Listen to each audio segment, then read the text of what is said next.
Okay, good evening everybody, councillors, officers, those members of the public in attendance. We've got a bit of a full house here, and also viewers at home watching via the live stream. We are currently recording, but it will be available for live streaming very soon.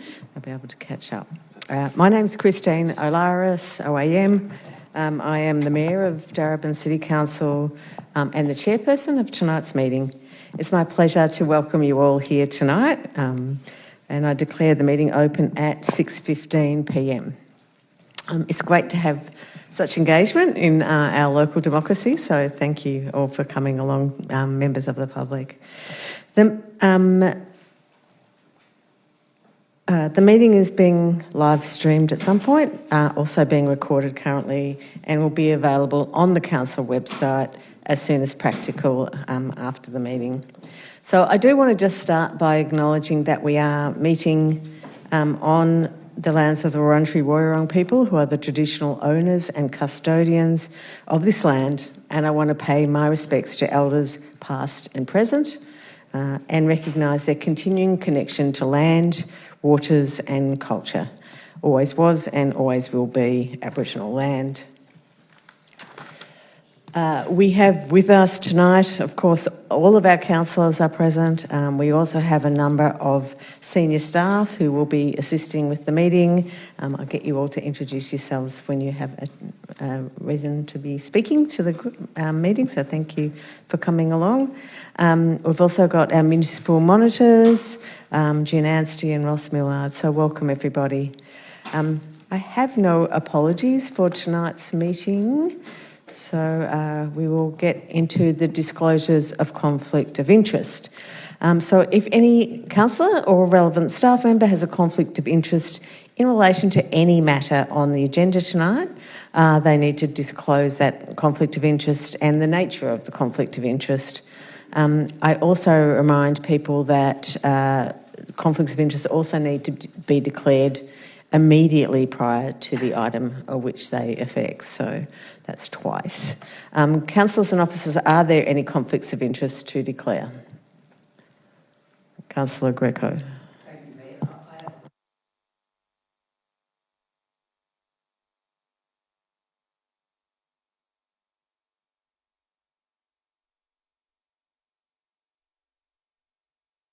Thank you, Councillor Greco. Any others? Thanks, Mayor Olaris. Myself as the current Chief Executive and the General Managers, 5 of which will declare a direct conflict in item 11.1, Notice of Motion, capping of CEO remuneration packages.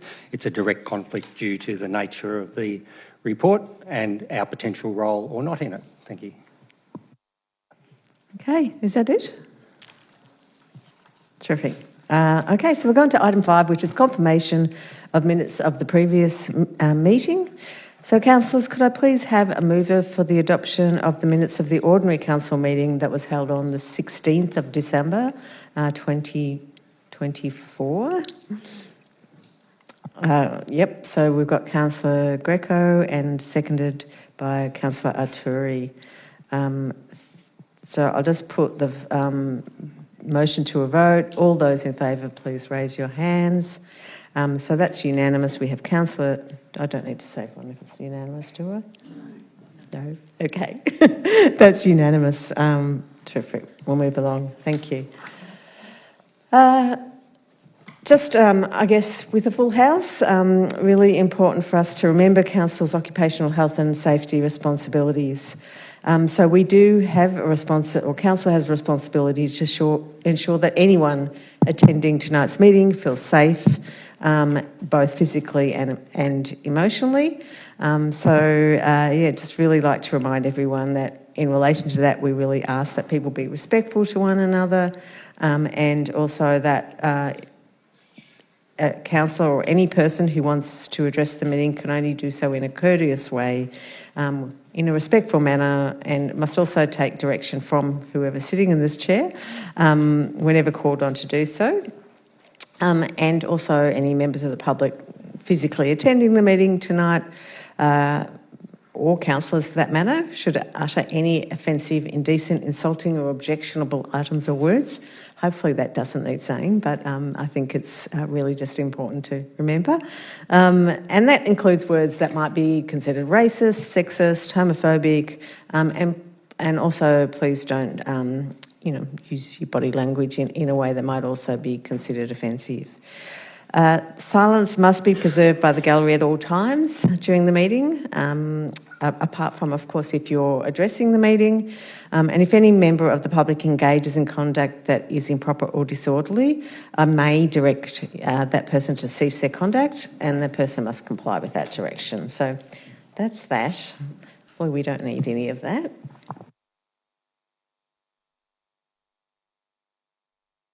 We are now live, so welcome to all of the online viewers. We have recorded the first bit of the meeting. We've had some technical issues, so we're up to public question time. So a good time to be joining us. So we have 30 minutes for public question time. If we exceed that time, I will ask for a procedural motion to extend question time for further 30 minutes. We've got a lot of questions to get through today, though, so... in line with Council's rules, no questions will be taken from people in the gallery. That you just stick to your questions and to the topic that you've put forward. Questions relating to notice of motions, petitions or urgent business will not be accepted. You will not be accepted in accordance with the Governor's rules. So for members of the public who have registered to ask a question, either here in person or online, I will call out your name when it's time for you to speak. If I call your name and you don't respond, we'll take it that you are not in attendance, and one of our officers will then read the question out on your behalf, and the relevant General Manager will then provide a response. If you're in attendance in person or virtually, I'll invite you to come up to the lectern and unmute the microphone, turn on the camera and state your name and ask your question. Like questions will be grouped together, and the first person who submitted the question can ask that question. Okay, so we'll jump straight in. So the first person on the list is Belinda Lloyd. Belinda Lloyd is not attending this evening, I believe. So Ms. Jan Pickle? Can I please get you to read the question? Thank you. Through you, Mayor. Belinda Lloyd has one question. How many complaints have been received regarding dogs off lead, dogs or dog attacks and people fishing at Edwards Lake over the last 3 months? Thank you for your question, Belinda. And through you, Mayor, there's been one dog attack request and one dog off lead request in the last 3 months. There's also been one report of illegal fishing in that same time frame.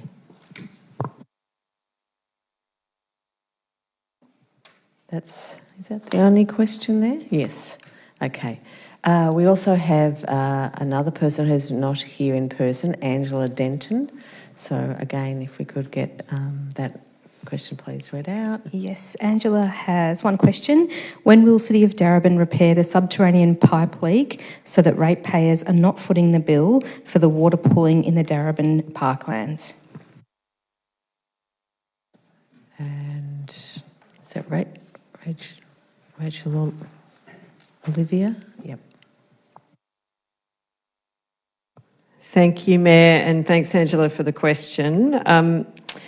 Thanks for sending it through this forum. I also know you sent it through our customer service team, which is great. It really helps us spot things like that when communities send reports like that in.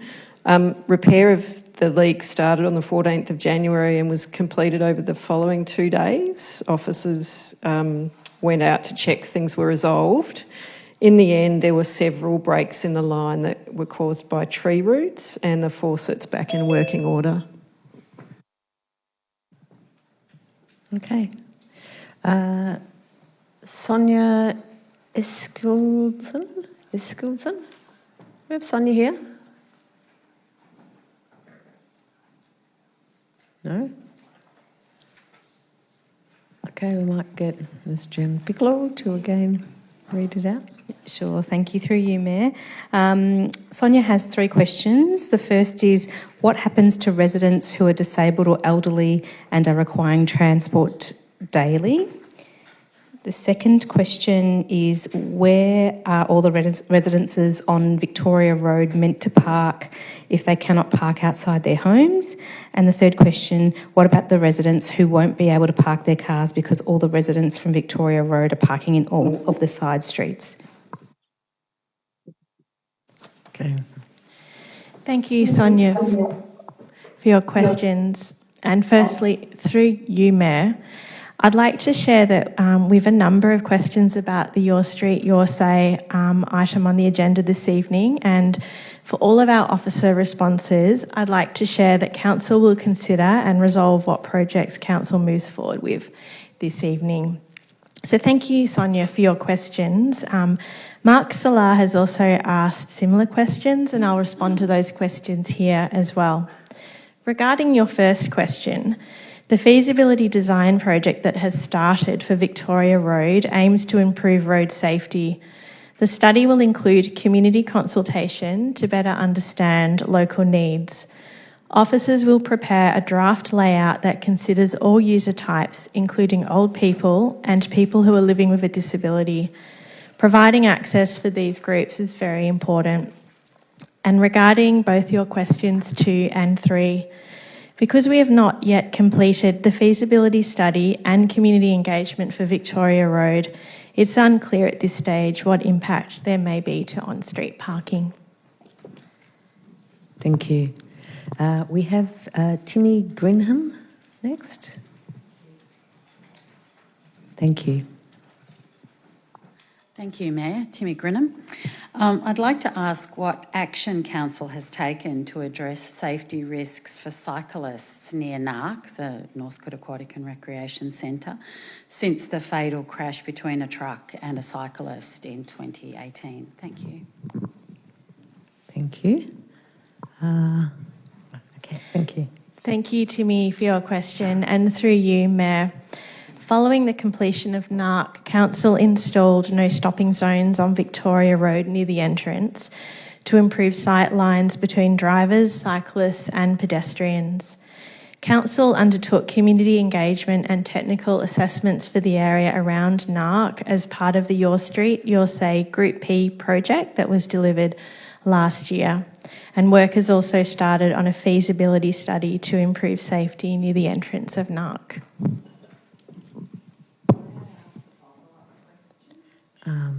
Sure, go ahead.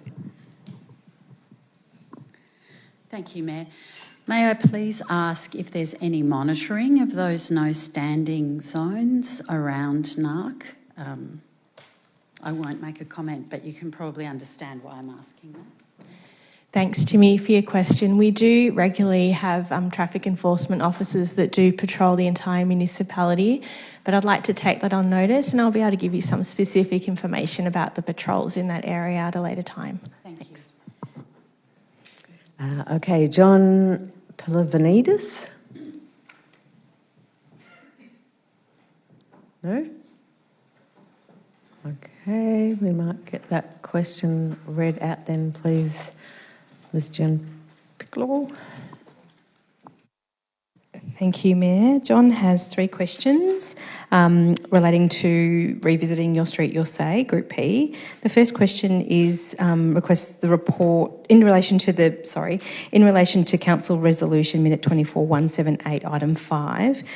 The request for the report to be tabled at a meeting on the 28th of January on the impacts and implementation required to suspend 3 projects be distributed to all residents for review, comment and feedback.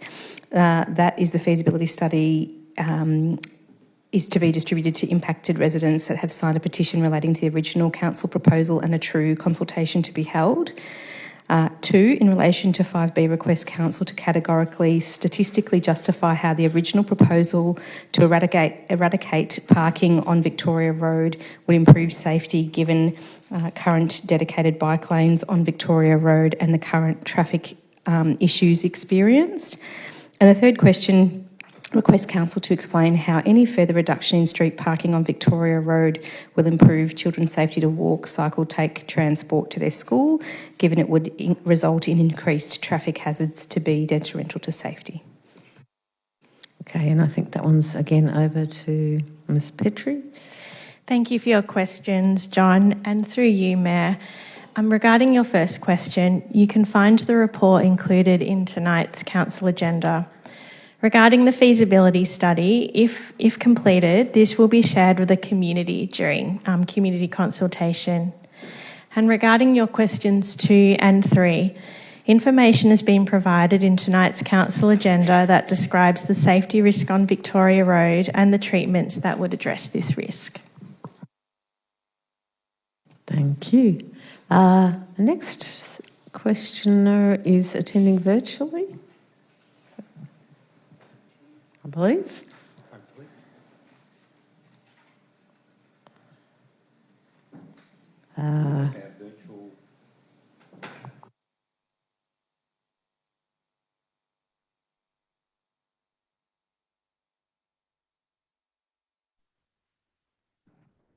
Should we move to the next one? We'll come back to this one.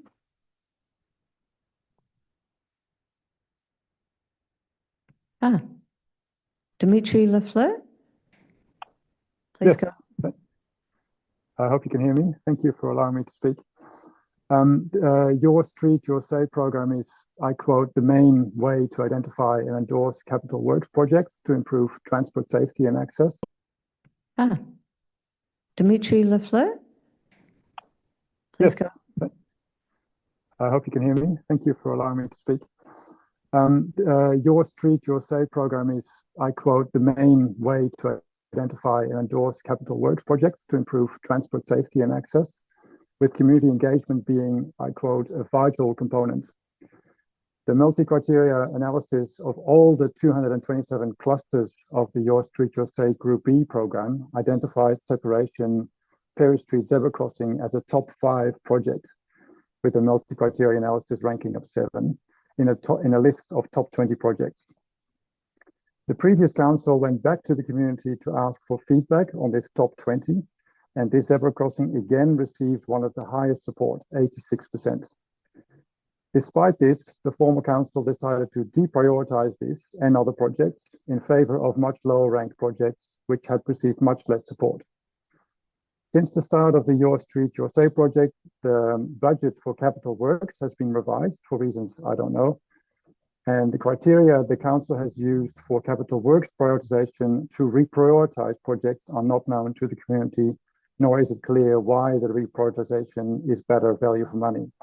So, Dimitri, can we get on to your question, please? Question 1, can the councillors clarify why projects with this much support and such high MCA ranking get deprioritized while the budget constraints would have the council endorse projects based on, as stated, prioritization and need? The projects now reprioritized are desktop feasibility studies, not capital works. And question 2, with regards to the Visiting Your Street, Your Say Group B report, as per item 9.2, could the councillors explain how transport engineers can make objective recommendations on reprioritization, what I understand to be their own feasibility studies? Thank you. Thank you. I think we are passing once again to Ms. Petrie. Thank you, Dimitri, for your questions this evening. And through you, Mayor, regarding both of your questions 1 and 2, this item is listed this evening and will be discussed and debated by council. Okay.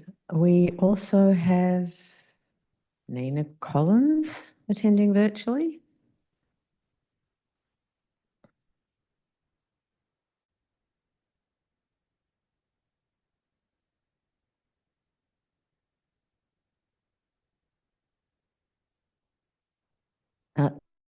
Thank you very much.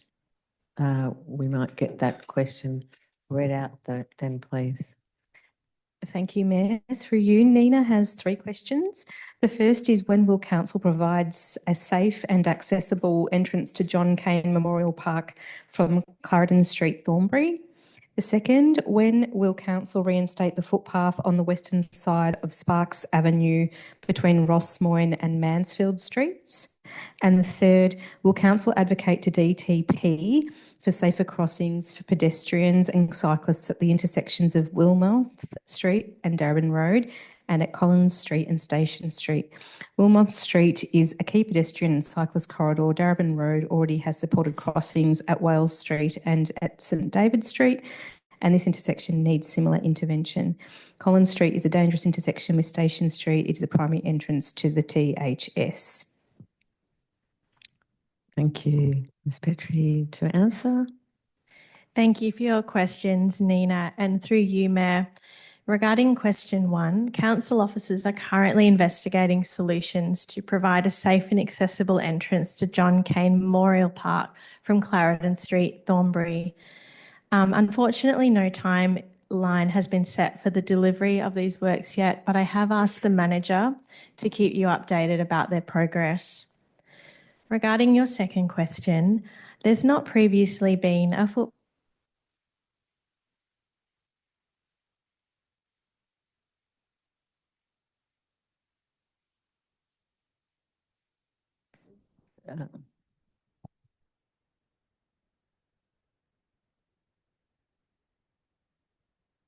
Another one coming.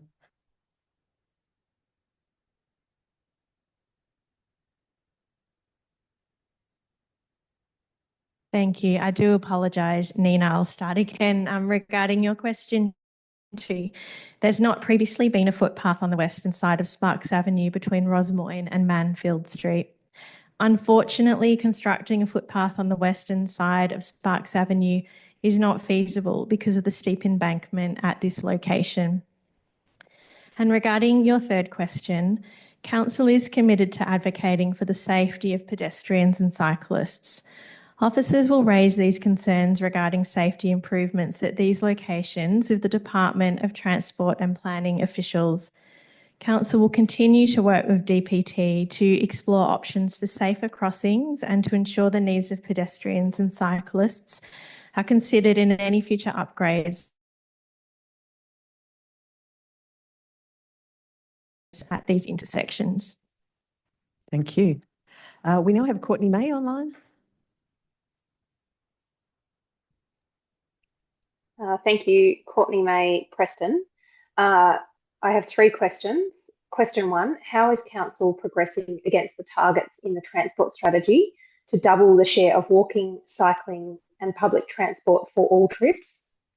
Question 2, what plans or strategies does Council have in place to target safety improvements around schools, noting that Your Street, Your Say takes a broader placemaking approach to street safety projects?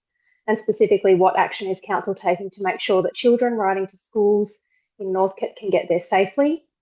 And question 3, what plans does Council have in place to invest in strategic cycling corridors, including routes such as South Crescent, a key cycling route to the city, Northcote High and Westgarth Primary, as well as to Fairfield and Alphington, with South Crescent safety the highest ranking issue in Council's survey on transport in Northcote and Alphington in 2023?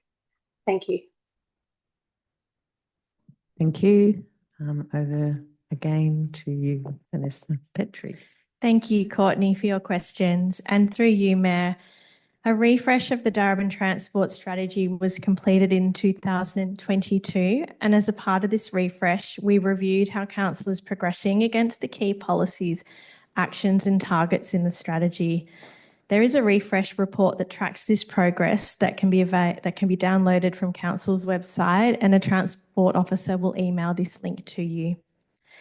Regarding your questions 2 and 3, Your Street, Your Say is the main way Council currently identifies where capital projects are needed to improve safety and access. It is an integrated program that considers the needs of all transport users. In addition to capital improvements, Council also engages closely with 3 schools every year to provide information to families about the benefits of active travel and how to do it safely. This work also identifies opportunities to improve the safety of key access routes to the schools that are participating.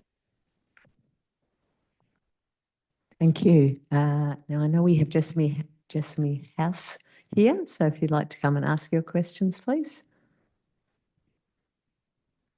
Thank you, Mayor, and thank you for having me here tonight. I'm here tonight as Reservoir resident, but also parent of 2 children at Thornbury High School and president of the Thornbury High School Council. So I wanted to bring your attention to the concerns that Council has about student safety around the school, primarily in relation to traffic and crossings. We are experiencing increasing demand on enrolments at Thornbury High, and certainly the local facilities, the local road infrastructure is not fit for purpose in our view. In fact, the school needs to deploy teachers to supervise both at the intersection of Collins Street and Station Street, and we don't have adequate supervised school crossings. So my questions are, can Council please install a supervised pedestrian crossing for Thornbury High students at Matizzi Street to ensure safe access to and from school grounds? Currently there is no crossing there. Can Council please engage with the relevant stakeholders, Vic Roads, to ensure a safe solution to the current problems at Station Street and Collins Street bus stop, including barriers to stop students from spilling out into the street, where traffic is not asked to slow down to 40 kilometres an hour. Traffic comes around that bend at 60 kilometres an hour, and more safely positioned traffic light controlled pedestrian crossing. Can Council please engage with the school community to plan and implement a safe cycling corridors across the school catchment for students to and from school? Thank you very much. And once again, over to our General Manager of City Sustainability and Strategy. Thank you for your questions, Jessamy, and through you, Mayor. Council has endorsed a project to create a raised zebra crossing on Matizzi Street. There are funding opportunities coming up that may support the progression of design and construction of this project. So supervision of this crossing may be possible, and that depends on the volume of students crossing at the new crossing when it's constructed. An assessment to consider the crossing for a supervisor will be completed once the project is constructed. Regarding your second question, the intersection of Collins Street and Station Street are under the jurisdiction of the Department of Transport and Planning, and officers will raise the concerns regarding safety improvements at these locations with the departmental officials, and the team will continue to work with the department to explore options to ensure the needs of pedestrians and cyclists are considered in any future upgrades. And regarding your third question, yes, we'd be very happy to meet with you in the school community to discuss how we might work together with the broader safety matters around your school. And the manager will reach out to you this week to organise a time. Okay, thank you. We now have Kristen Erlandson. Is Kristen here? No? May we have the question read out, please? Thank you. Through you, Mayor. Kristen has 2 questions. The first is Council seriously concerned about auto businesses along Plenty Road in between Murray Road and Wood Street, storing cars inside streets and even on nature strips? And the second question, as these businesses seem to be taking advantage of Council's leniency on this matter to the detriment of residents and the local environment, how is Council intending to deal with this increasing problem? Yes, Ms. Petrie. Thank you for your questions, Christian. And through you, Mayor, Council expects everyone to comply with all regulations that apply to them, including the requirements of a planning permit, our local laws and parking signs. There have been a number of investigations at this site. Patrols have also been conducted for vehicles parking illegally around the property in question.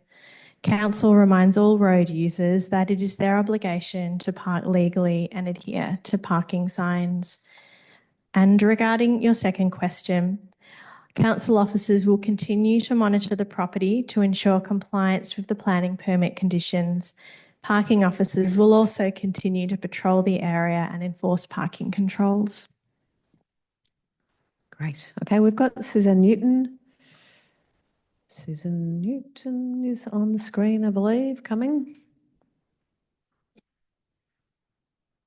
The former mayor.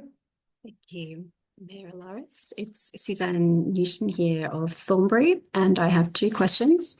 My first question is, could Council please outline what impact proposed councillor changes to Your Street, Your Safe Group B projects could have on the 3 high-level targets of the Darebin Transport Strategy, specifically double the share of walking, cycling and public transport for all trips by 2027, double the share of walking, cycling, public transport for journey to work trips by 2027, and a reduction in accident rates on local roads equal to or greater than Vic Roads targets.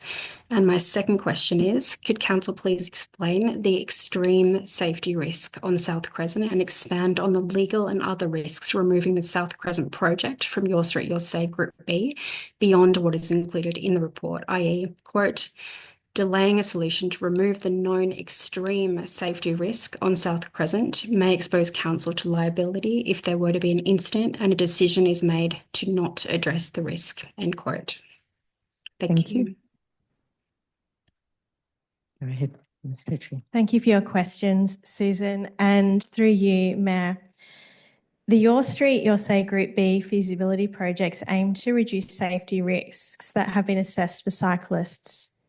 Regarding increasing the share of walking, cycling and public transport trips, it's not possible to confirm how these projects may change the number of walking or cycling trips taken. I can share that the Victorian Cycling Strategy shares research that indicates improving safety and perceived safety can increase cycling trips.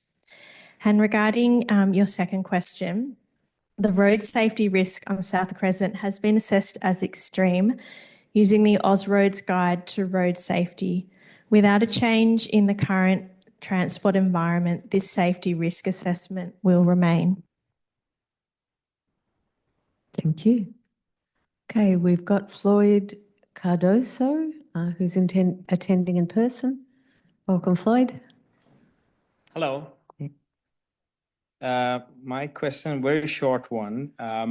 So this is pertaining to the lot 802 on Plenty Road. So the whole lot seems to have been defunct and derelict for a few years now. So there's a bit of earthworks or mounds of just the top layer.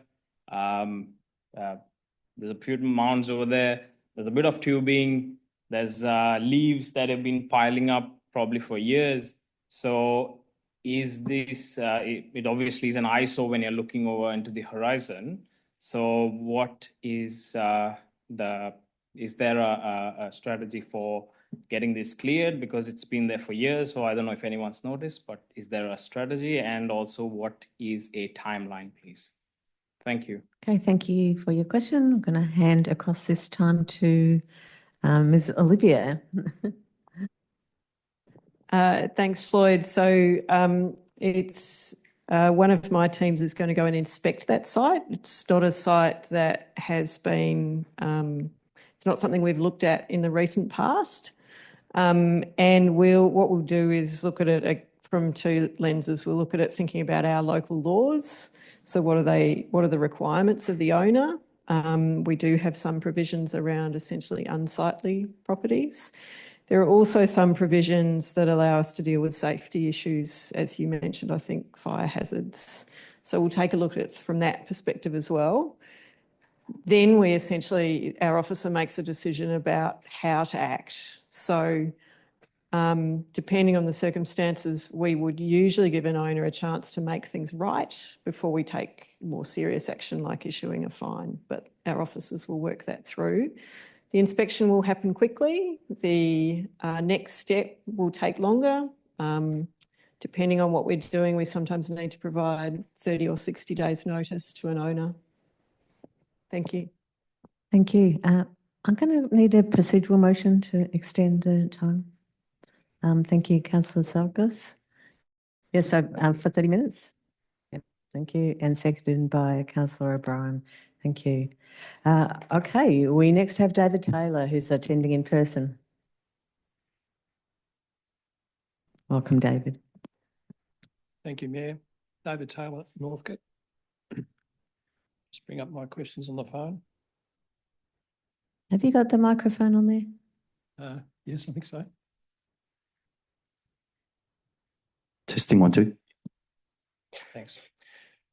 My 3 questions. 1, given 3 possible key challenges faced by Darebin are urban intensification, climate adaptation, and city presentation, to what extent and by what process will these and perhaps other key challenges be considered as a central item in preparing the council plan? 2, will the methodology for preparing the council plan include identification of key challenges and their diagnosis, the articulation of a strategy narrative or guiding policy, and coherent actions as per the Rumelt methodology for preparing a strategic plan? 3, can the deliberative panel be given the additional task of considering key challenges and their diagnosis as an important initial step in preparing the council plan, with further comment sought from the public? Thank you, Mayor. Thank you. Yeah. Thank you through you, Mayor, and thank you, David, for the questions. In relation to your first question, from July to December 2024, Council has engaged with the community through a range of broad, targeted and deliberative engagement methods to understand the key challenges facing the Darebin community. We're looking forward to sharing the findings of this extensive community engagement at the February Council meeting. This information will be one of the many inputs into determining the strategic focus for the 2025 to 29 Council plan. Council is aiming to have a draft of the plan, the 2025 to 29 Council plan, and associated documents available for public exhibition in May 2025, in early May. With regard to your second question about methodology, the development of the council plan is being project managed using a range of strategic planning and community engagement methodologies. Council will consider a range of inputs such as the community perspective, which I just spoke about, internal analysis, research and data, existing strategies, financial restraints, the risk environment, external influences, trends and councillor input. Council is also required under the Local Government Act to develop a 10-year financial, a 10-year asset plan to resource the delivery of the 2025 to 29 council plan. And finally, with regard to your third question about the deliberative panel being given the additional task of considering key challenges, the panel was engaged during November and December 2024, and the panel was randomly selected by, was a randomised selection of community members who were given a specific remit to deliberate on. The remits were based on key challenges that came from community engagement and other inputs as detailed before. The panel developed recommendations for council to consider in developing the 2025 to 29 council report. As I mentioned, the report is being presented to council at the end of February with all of the community engagement findings, including the deliberative panel recommendations. Thanks, David. We now have Carmel Davis attending in person. Carmel? No, not here. Coming. Sorry, Carmel.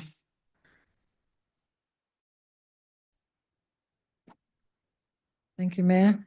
And my question, I have 3 questions. First one is, when will Council prioritise and undertake a long overdue cultural and linguistic diversity audit of Darebin City Council's workforce, covering all classification levels? Second question, why is Darebin's workforce cultural diversity data not collected and analysed by Council on a systematic and regular basis? Third question, when will the Council make real and measurable efforts to achieve the Welcoming Cities Charter's standard of employing a workforce that is inclusive, diverse and reflects the cultural diversity of the community, considering that about 33% of Darebin residents were born overseas, yet only just over 16% of council staff identified as being from a non-English speaking background. Please note, Councillor Sangster, they're the statistics I've recently found in a council document. Thank you. Thank you. And back to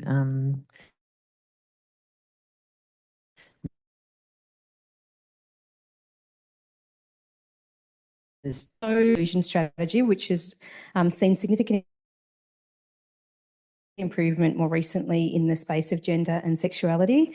This work was a catalyst for the focus of the work required for the Welcoming Cities and the Rainbow Tick accreditation.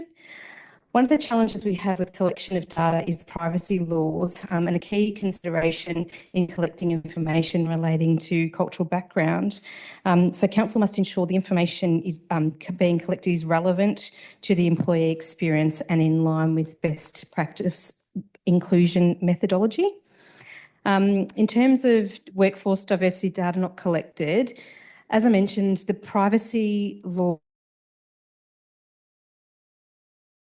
protects the privacy of personal information that has been collected by council, and the category of information requested under the Act is classified as sensitive and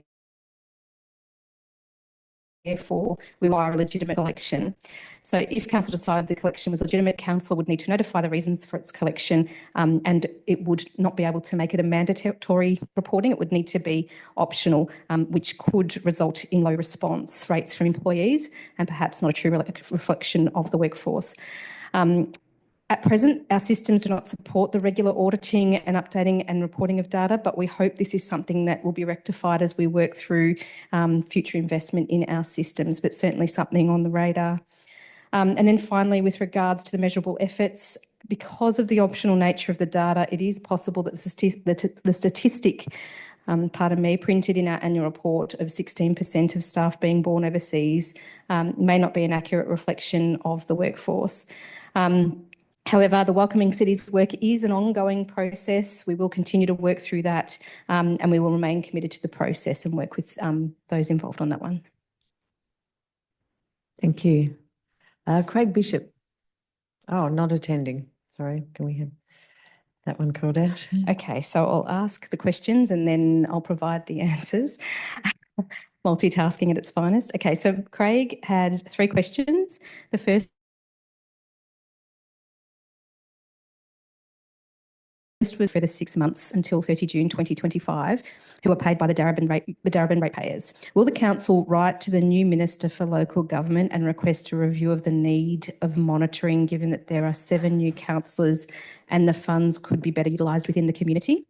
The second question is noting Darebin Council's public transparency obligations. How much has it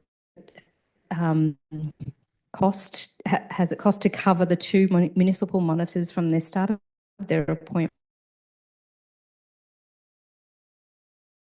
Costs of reappointing the 2 municipal monitors from January to 30 June 2025. So, Mayor, I'll just provide one overall response so that it's not so confusing. So, again, thank you to Craig for his questions. Municipal monitors are appointed to councils to advise on necessary governance improvements and to report back to the Minister under Section 179 of the Local Government Act 2020. The terms of reference for the monitors direct them to advise and provide any relevant assistance and support to the council in relation to the improvement of its governance processes and practices. The Minister has also asked the monitors to oversee the recruitment of Darebin's next Chief Executive Officer. The cost associated with the municipal monitors is determined by the Minister and paid for by council. Section 125 of the Local Government Act refers to confidential information, which means a council or member of staff is unable to disclose the remuneration of the monitors. Thank you. You might want to just take a breath and sip of water, because the next question is John Nugent, and he's not in attendance, so we will need that one read out too. Thank you. Sure, thank you, Mayor. So Mr Nugent has 2 questions. The first question relates to the community division, so perhaps I'll read this one first and then I'll read the question for Ms Olivier. So the first question is, Mayor, this question is about the outside security cameras outside the pavilion protecting the council asset. The security cameras were paid and will be installed by the club. The question, can a club have security cameras outside a council pavilion protecting the council asset? Sorry, that one's Ms Cullen. Thank you, if I may, through yourself, Mayor. Thank you, John, for your question. What I'd like to share is that security cameras on council-owned pavilions are considered by council officers to ensure that they adhere to both Commonwealth and Victorian legislation, privacy legislation, but also as well that they comply with internal information privacy and surveillance policies. Any club that wishes to install cameras will need to contact Council's leisure team, and through that, the team can consider the proposal and then appropriately discuss and assess. Thank you.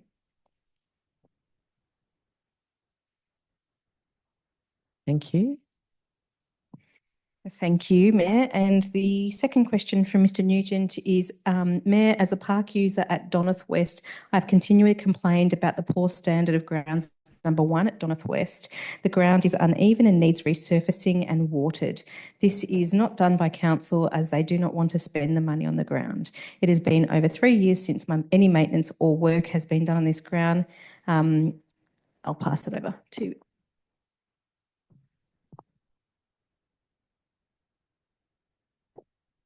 through you, Mayor. So JC Donouth 1, which is the ground we're talking about, is a district level ground. It's maintained to the same level as other district grounds across Darebin. So nearby examples are JE Moore North, CT Barling 1 or LE Cochin. The full ground maintenance cycle for this type of ground runs over 3 to 5 years. The ground was fertilised last Wednesday. Aeration was completed within the last 12 months. Top dressing should be completed within the next 2 to 3 years. The ground's mowed at least weekly and irrigated up to 4 times a week, depending on the weather.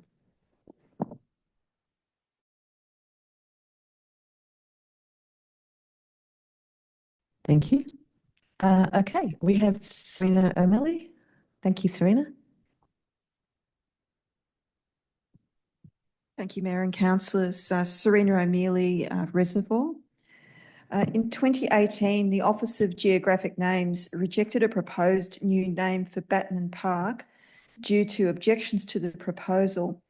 The Darebin Council website retains a 7-year-old commitment to continuing the process to rename the park in Wurundjeri Woiwurrung. What steps have been taken to ensure that this takes place? Do you want me to read the second question?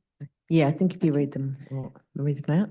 Second one is Darebin Council has had 2 remediation proposals for Clements Reserve, which were put to a vote around 2021.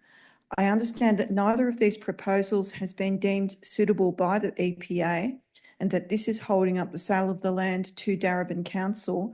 Can you please describe the EPA's expectations in relation to the remediation of the land? Thank you. Thank you. And over to Ms. Olivier.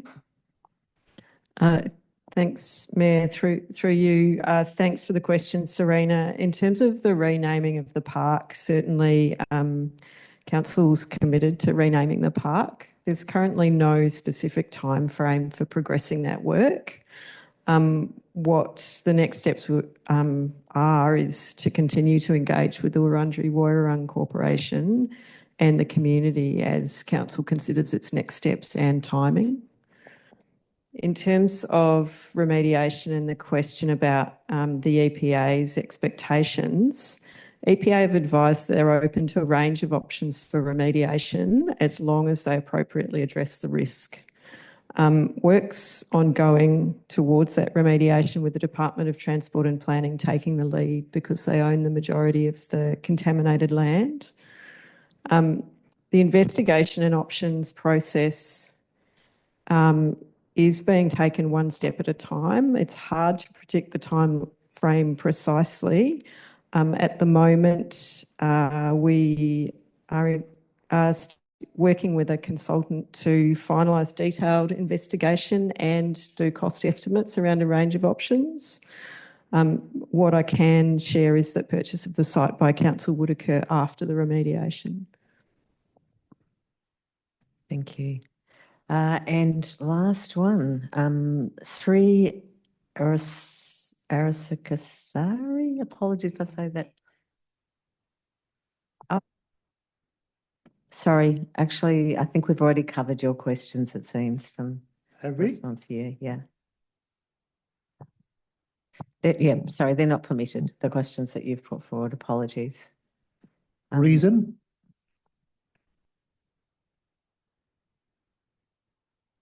I believe you were provided a reason. Sorry?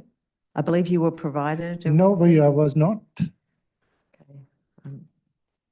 Anyone help out here?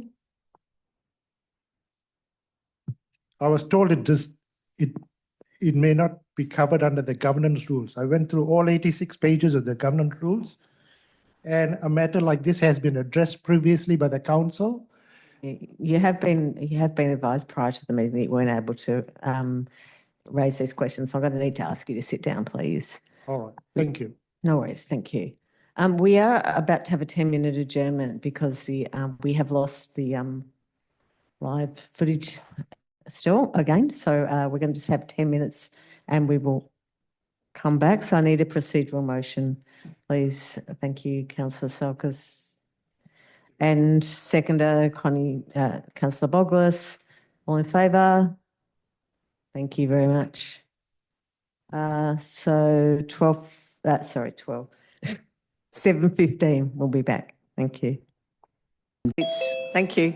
Unfortunately, we've not been able to get the live stream working, so we're going to continue on. It is being recorded, and so will be available tomorrow morning up on the website. So, you know, if you're making a submission, for example, you'll still be able to be viewed after tomorrow morning. So submissions is the next thing on our agenda. Council's governance rules permit members of the public to register to address an ordinary council meeting in relation to matters listed on the agenda. But in accordance with our rules, submissions can't be made in relation to notices of motion, petitions or items of urgent business. And in accordance with section 14.1 of our governance rules, submissions may be presented immediately prior to the agenda item being considered and prior to any motion relating to that item being accepted. So thank you to those people who have registered their intention to do this, and we will be hearing from you as per that statement immediately prior to the item 4 that will go to a motion. So thank you. That's, I think, a good time to be heard. So we'll move on now to petitions. So we have 4 petitions this evening. Before we call for the petitions to be tabled, I think it's probably useful just to explain the process for accepting a petition and what it means. So it's not Council's role to vote in, to vote in support or opposition of the content of a petition. Tonight we're simply performing a procedural function of accepting the petition and referring it to the CEO. So I note that these petitions relate to matters listed on the agenda and will be considered tonight by Council. So the first petition, Councillor Dimitriadis, do you wish to table the petition reprioritising the zebra crossing project outside Perry Street Childcare Centre? Yes, thank you, Mayor. I seek to table a petition concerning reprioritising the zebra crossing project outside Perry Street Childcare Centre to be referred to the CEO for consideration and response. The petition has been signed by approximately 11 people on the hard copy petition, as well as 426 signatures on the online petition, and this complies with the Council governance rules. The petition reads as follows.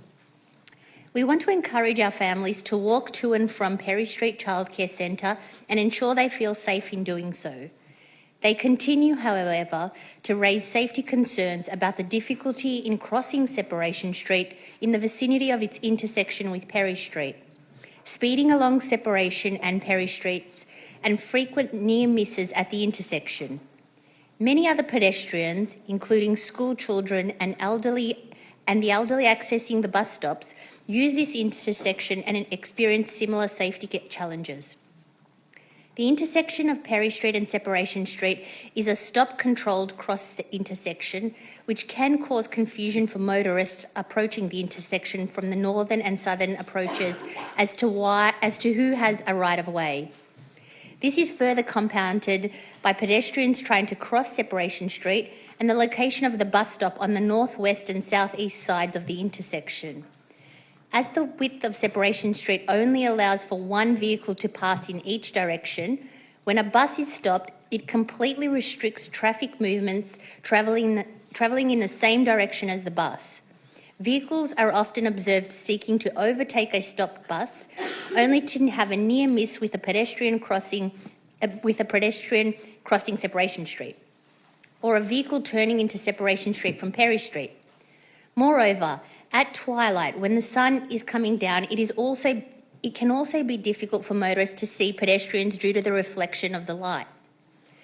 The installation of zebra crossings would assist in maintaining appropriate speeds along Separation and Perry Street. It would also highlight and prioritise pedestrians crossing at the intersection and allow them to safely access the bus stop and local services, including our childcare centre. In the Darebin Council-run Your Street, Your Say project Group B results, installing raised zebra crossings outside Perry Street childcare received 86% support, one of the highest rated amongst other projects around schools, kindergartens and childcare centres. Despite this, Darebin Council voted to deprioritise these projects in favour of ones that received less community support. Sign this petition to show your support for the installation of raised zebra crossing outside Perry Street Childcare Centre. The petition signatories call on Darebin Council to reprioritise the Your Street, Your Say Group B project, design and install a raised intersection at Separation Street and Perry Street with zebra crossings across all four sides of the intersection near Perry Street Childcare Centre and Fairfield Primary School.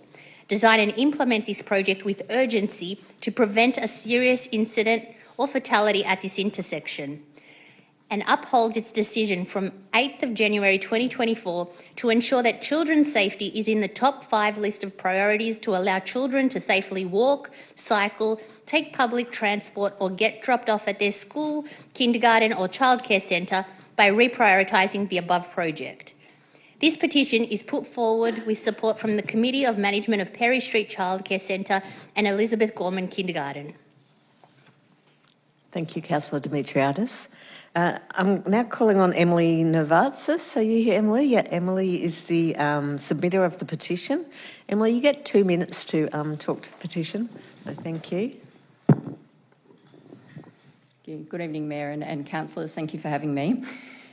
Look, I've been a member of the Committee of Management at Perry Street Childcare Centre and Elizabeth Gorman Kindergarten for 7 years, and 6 of those years on the executive team. When families and staff were continually coming to our committee raising their concerns about the intersection, saying how unsafe it is to cross, reporting near misses, I had a personal due diligence obligation to act. I didn't want a fatality on my watch, and I've tried hard to help Darebin Council understand the risks at the intersection of Perry and Separation Streets.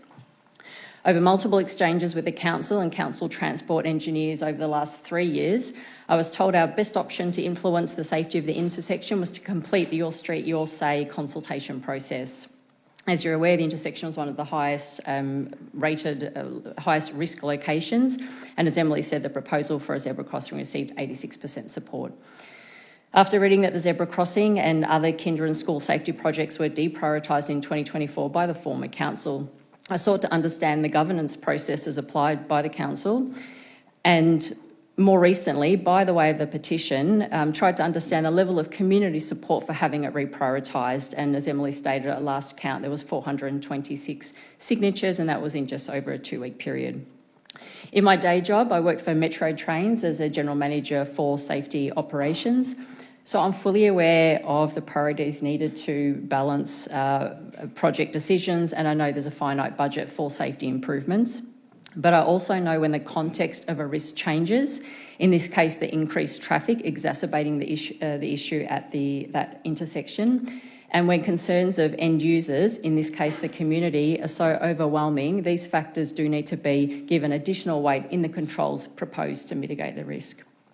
My ask for the council is to give the due weight to the petition response and the voice of our community who experience the risk daily when making a decision on reprioritising the zebra crossing to make it safe to cross the street for our kids and the broader community and avoid what I believe is a predictable fatality at the location. Thank you. Thank you. Do I have a seconder to the tabling of the petition as moved by Councillor Dimitriadis? Thank you. Councillor Attari.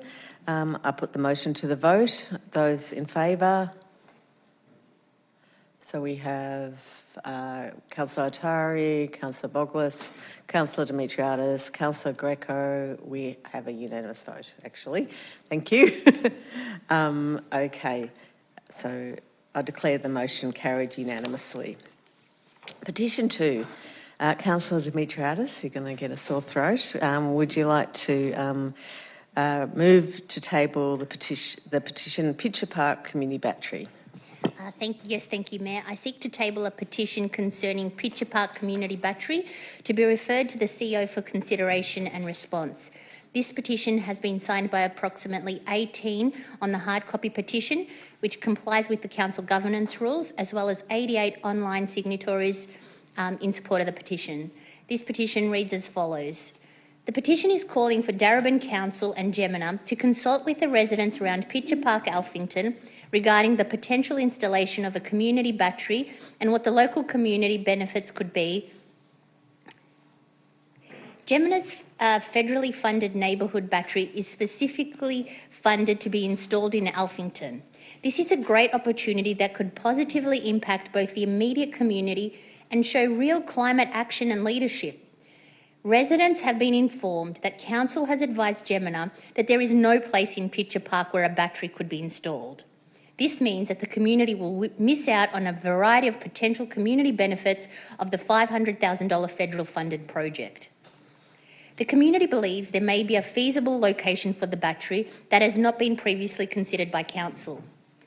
There is potential for this project to beautify Pitcher Park, create more open space and support the vibrant Parkside Sporting Club. The community should have an opportunity to have input into all of this. By integrating the battery into the local electricity grid, Alphington could be a leading role model in demonstrating a tangible step towards enabling a renewable energy future. For a project of this magnitude, local residents and stakeholders feel that Council should engage with the community at the outset to put input into whether or not this project would be suitable for the location. This would be a great demonstration of Council's own commitment to involving the community in decision-making as per Council's community engagement policy. This petition is asking Darebin City Council to facilitate community engagement together with Gemina to allow the community to be informed about the proposal, understand the feasibility and what potential local benefits could come from the project. The site for which the community is seeking consultation with Council and Gemina is to replace the old unkept woody shrub that locals refer to as the rubbish or poo shrub next to the cricket nets, with a beautiful landscape area that may be able to be funded within the scope of Gemina's grant funding. This current shrub does not provide any shade. It is full of rubbish and weeds and also poses a safety risk by having such a bushy plant so close to the footpath that could conceal somebody and pose a risk to a passing pedestrian. The civil works and restitution could be designed in collaboration with the community as part of the works to install a battery. This area could house the battery, but also have plenty of space to provide improved biodiversity habitat and other amenity as would be determined with community consultation. For example, the project could potentially provide seating or storage for the club for cricket training or help reduce the club's electricity bills. It could be a net increase in nature and biodiversity and an increase in pen space and amenity. Thank you very much. I should have mentioned we are back live streaming, by the way, for the last probably 10 minutes. Yeah. So now I'll call on Indy Lingam. Thank you. So Indy is the submitter of the petition. You've got 2 minutes to talk to it. Thank you, Mayor and Councillors. Firstly, I do want to acknowledge the leadership and in climate action that Council has played over the years. Maybe very proud to be a Darebin resident. As a professional working in the local energy transition space, I was driven to create this petition as Council was unable to provide me with a written or with a justification that I felt was rational, objective and aligned with Council policy as to why Gemina has been told there was nowhere in Pitcher Park where this federally funded battery could go, and specifically why it couldn't go in the area that I've proposed near the cricket nets. The only reason which was provided to me was that council was not willing to put these in open space. Australia's energy market operator, AEMO, has modelled that local battery storage is an essential component of an equitable and cost-effective transition to a 100% renewable energy future. One of our biggest problems facing the energy system now is there is so much solar power being generated in the day, but no way to use it or store it. The Alphington area is the perfect place for a battery, where the solar exported from homes in the day can be stored in the battery and then set back into the local electricity network in the evenings. My discussions with the local community confirm that council's decision, whilst well-intentioned, seems to be diametrically opposed to the community values and needs around climate action and the approach to open space. I believe this project could improve open space, public safety, community amenity, and demonstrate the strong climate action and community engagement that the community expects. This project and others like it could deliver on all 4 pillars of Darebin's climate emergency plan, as well as the council plan, and there appears to be no strategic justification that open space, nor this particular area, should have a blanket ban on community batteries. I urge council to commence the community engagement process to enable a deep understanding of what the community wants and enable these learnings to be shared not only within Darebin, but more broadly with councils all over Australia who are dealing with the same challenges of competing demands on open space in this unprecedented energy transition. Thank you. Thank you very much. Okay, do I have a seconder to the tabling of the petition as moved by Councillor Dimitriadis? Thank you. Seconded by Councillor Psalkas. I'm going to put the motion to the vote. So those in favour? And that's passed unanimously. So thank you. Third one, Councillor Dimitriadis. Would you like to move to table the petition Victoria Road, South Crescent, Northcote? Yes, thank you, Mayor. I seek to table a petition concerning Victoria Road, South Crescent, Northcote to be referred to the CEO for consideration and response. This petition has been signed by approximately 360 people on the hard copy petition, which complies with the governance rules, as well as approximately 250 people online who've signed in support of the petition. The petition reads as follows. On the 24th of June 2024, the previous Darebin Council voted to support the installation of separated bike lanes, changing the currently designed bike lanes that are painted on the road to the installation of concrete permanent barriers separating cyclists from vehicles along Victoria Road in Northcote from Separation Street to Darebin Road. Further, the previous council also voted to investigate improving cycling along Victoria Road from South Crescent, Northcote until Separation Street. We, the Darebin community, were not consulted on these changes to our streets. Introducing dedicated bike lanes with permanent barriers means removal of significant on-street car parking along most of Victoria Road, impacting loss of amenity and access to our homes and businesses. Victoria Road already has significant traffic volumes, and this will only increase if the road is altered for separated bike lanes. We, the undersigned, call on the new Darebin Council to put an immediate stop to these proposals and to commit that any changes to our streets will ensure the entire community is consulted, not just a select few. Thank you. I now call on Cipriano, who is the submitter of the petition. And you also Thank have you. 2 My minutes. name's actually Kipros Kiprianou, or Kip Kiprianou, not Apologies. Sip. Yep. Yeah. I'm a resident on Victoria Road and have been for 30 years. And with the proposed of a Victoria Road, I just needed to let people know with the petition. The hard copy petitions, myself and others have walked all of Victoria Road and spoken to residents and business owners that are really concerned with the proposals offered and the change to their not only them but also a lot of families I spoke to in the area had issues around disability and access and needed their vehicles. Not all have off-street parking. The other issue for businesses they were very concerned about how this would affect them as well.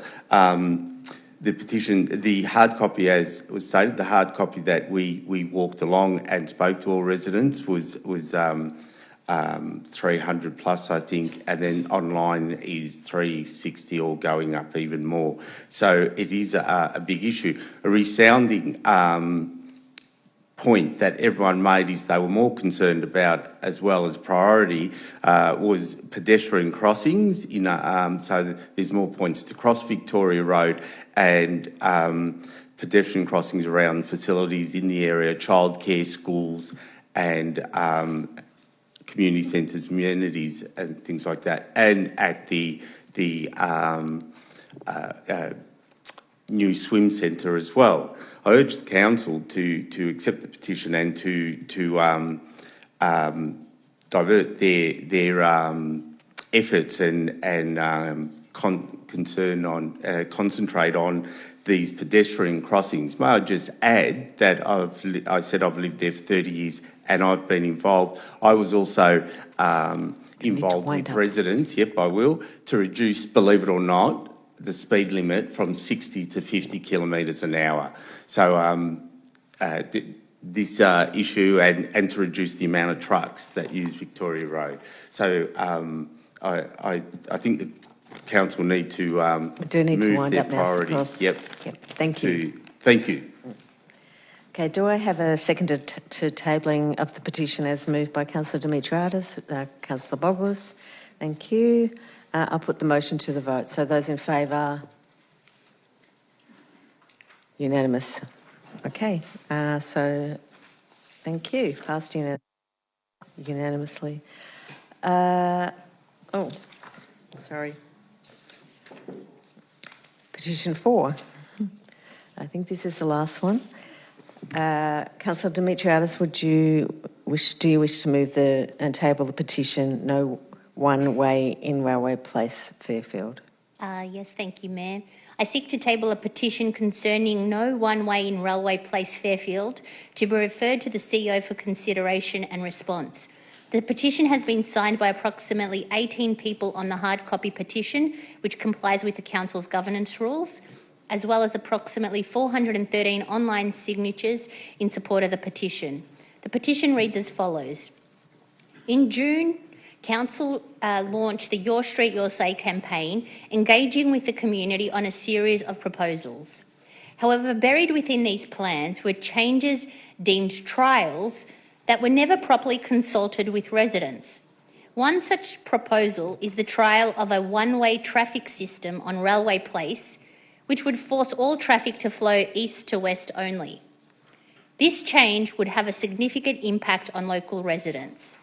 Those living between Gilly Street to the east and Victoria Road to the west, including families, students, workers and commuters, would be forced to take longer, more congested routes via Heidelberg Road to access essential services like Fairfield and Alphington Primary Schools, Wingrove Medical, local shops and employment hubs.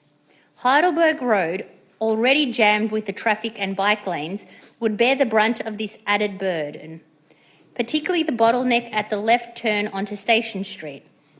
The rationale behind the one-way proposal is to address rat-running traffic using Railway Place as a shortcut to avoid the left turn onto Station Street from Heidelberg Road.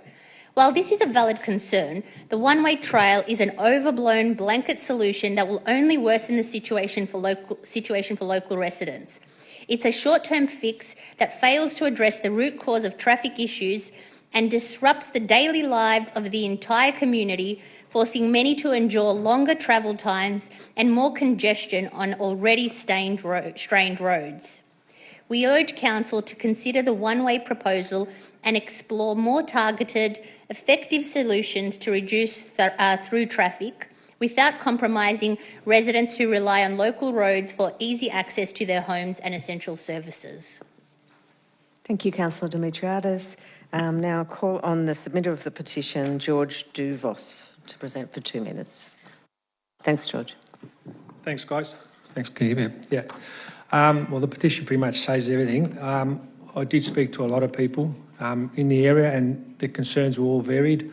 Most people along Thompson Street and that side of town were worried about coming in through shortcuts, pretty much taking their kids to school and cutting, effectively cutting their time if they had to go around the long way. The businesses were worried about through traffic. A lot of people who might not want to turn left might take Grange Road and won't go through Station Street, and they will be concerned about losing business. All three chemists, in fact, signed the petition, were concerned about increased delivery times for medications and stuff like that, which was a concern. And the manager from Australia Post also signed the petition, being pretty concerned about it. Now, rat running is a problem, I agree, but I feel that I'm in Gilly Street, and look, a lot of the people I spoke to in Gilly Street weren't really aware of the rat running.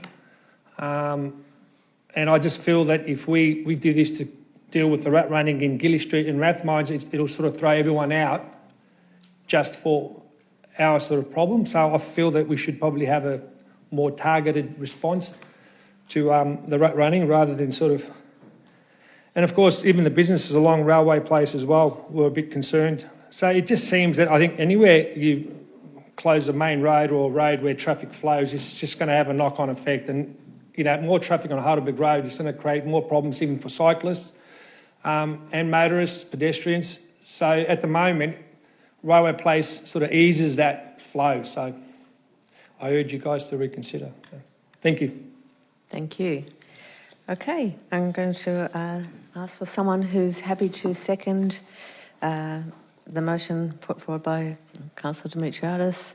Councillor Selkis is seconding that. Put it to the vote. Those in favour? Okay, everyone. So that is unanimously carried. Thank you. Okay, so that's the end of the petitions. Thank you once again to our community members. It's always fantastic to hear from the community and to hear what's important to you all. So now, councillors, we've got a very large agenda, and we've because of the large amount of community interest for this meeting, we have already used up quite a bit of time. So I am going to again see if we can try and keep to time as much as possible. So I will permit questions of officers prior to the commencement of debate on each item. If I think sufficient questioning has occurred, I'll exercise my right under the governance rules to limit questions and ask the debate to commence. I'll also ask that only the mover, seconder and any councillor against a motion speak to the motion, if at all possible. Okay, so thank you. Okay, first item is 9.1. We have had some quite late amendments come in for this one, and it's quite an important matter. I also understand that we can continue on so I'm going to propose that we put this on hold till next meeting so that we can properly discuss and understand the implications of the changes. I understand, and perhaps I'll just ask the question again, that this would not hold up the process of recruiting a new CEO. Through you, Mayor, no, it wouldn't. If we were to defer this item, we could continue under the existing policy. Is that a question of an officer? No, I was going to ask if you need a procedural motion to defer this until the next meeting. In which case I would be very happy to move that procedural motion. Do you need the number under the governance rules? 9.1, yep. Oh, sorry. Sorry, I've got it flagged here. I have got a lot of flags. 9.2. That's the one, 9.2 subsection 2. I propose that we defer item 9.1 for consideration at the February meeting, which is the 24th of February, I believe. Thank you. And do we have a seconder for that motion? Thank you, Councillor O'Brien. Those in favour? And that's carried unanimously, so thank you. So we're going to 9.2, revisiting your street, your say. I have an alternate motion that I'd like to raise for 9.2. Okay. I have a few questions for officers before we get to debate, Mayor, if that's okay. Okay, so we've also got 11 submissions on the item, so I believe we hear those before we go into debate. Do we start with those? Yeah, so we're going to start with the submissions first. I'm going to call out the name of the person putting in the submission, and if you can please approach the lectern, you'll have 2 minutes to make your submission. If you're joining online, please turn on your camera and microphone. If you're experiencing technical difficulties, please let the Zoom host know. So I'm going to start with Sally Moxham. So 2 minutes, Sally. Thank you, Mayor. My name is Sally Moxham and I'm a Northcote resident. I speak tonight representing Streets Alive Darebin. We are a local residents group that wants to see safer streets for people, whether they walk, cycle, use public transport or drive. I'm speaking in support of continued delivery of the South Crescent modal filter and the investigation of safe cycling infrastructure for Victoria Road. These roads are key cycling routes used by our community, but they pose safety risks. The officer's report rates South Crescent risk as extreme. The officer's report demonstrates that the risk more than halves through the introduction of a modal filter which will deter rat-running traffic. For Victoria Road, this is an area that will see increasing use by all road users going to the swimming pool. We know that a cyclist was killed outside the pool through a vehicle collision, and there have been several serious incidences that have occurred in that section of the road. Council and councillors have a responsibility to act on road safety data. These are council-controlled roads. Councillors should also note that both South Crescent and Victoria Road both feed into the Westgarth Street. Westgarth Street has been designated by the Victorian State Government as a key strategic cycling corridor tagged for future funding. This enables people to ride into the city and back safely, and these are key roads. Reversing a decision on these projects would make a farce of the community consultation work that Council has done to date. It would call into question the purpose of community consultation for future Your Street, Your Say projects. I ask councillors, what does this say to our community? And how does this help provide a strategic approach to cycling safety in Darebin? Thank you. Thank you, Sally. Our second submission is by Claire Hayes. Thank you, Claire. Hi, how are you? My name's Claire Hayes. I'm a resident of Fairfield and I'm also the Vice President of Perry Street Childcare Centre and have been for about 5 years. I cross Separation Street with my 6-year-old and 4-year-old twins every day, and it's like Russian roulette.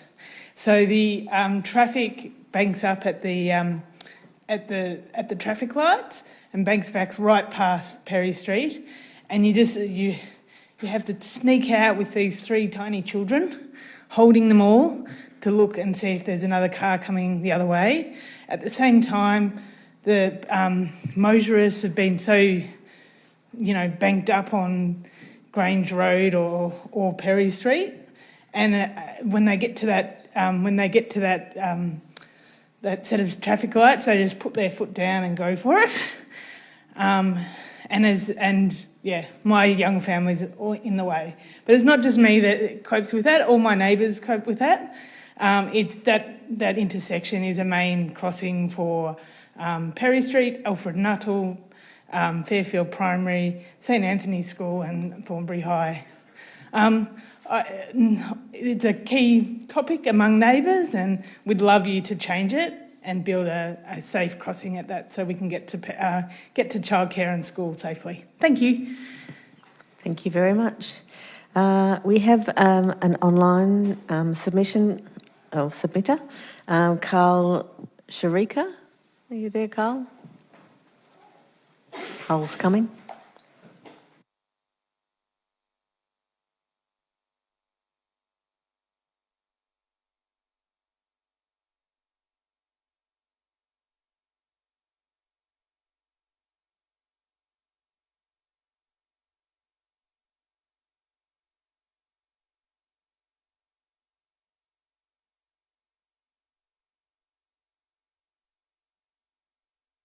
Okay, welcome, Carl. You have 2 minutes to speak to your submission. Thank you. Thank you. As a parent of 2 teenagers who live near Dennis Station, people in my family and I use South Crescent most days of the week. I've walked along it, ridden my bike, caught the train alongside it, and at times I've driven part of it. Can't think of a single time that I've driven from West Garth Street all the way to Victoria Road or vice versa. Alternatives along Basting Street or West Garth Street are simpler and better when I'm driving. My kids walked along it to West Garth Primary, and they usually ride along South Crescent on their way to Northcote High now. Anyone who looks at South Crescent before and after school will see kids on bikes of all ages, parents accompanying the younger ones, commuter cyclists heading in or out of the city, and people just getting around. It's the most obvious way to ride, while we have far better alternatives when we drive. I accompanied my son along South Crescent when he was 8, riding next to him, and got revved and honked by an impatient car driver trying to overtake us. I've had to swerve and brake suddenly to avoid cars coming the other way, dodging around parked cars. In 2023, Council asked the community what they'd like, and the community told Council that this is a top priority for cyclists in the area. Yet Council debated it several times between December 2023 and June 2024.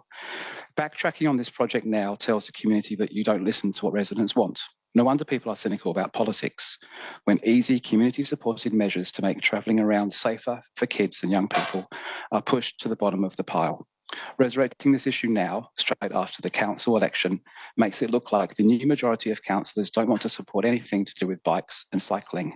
I ask you not to politicise this. You can have your fights with the Greens, but don't play politics with our safety. Thank you. Thank you. We also have, sorry, I've lost my track. Dimitri Lafleur, who I think wasn't there last time. Not on, okay, not here tonight. Nina Collins. Nina should be online. Not there either. Okay. Mayor, I believe Nina's, as I mentioned earlier, she sent her apologies. She couldn't attend this evening due to family commitments. Okay, okay. Yeah, apologies, you did mention that. Jessamine House.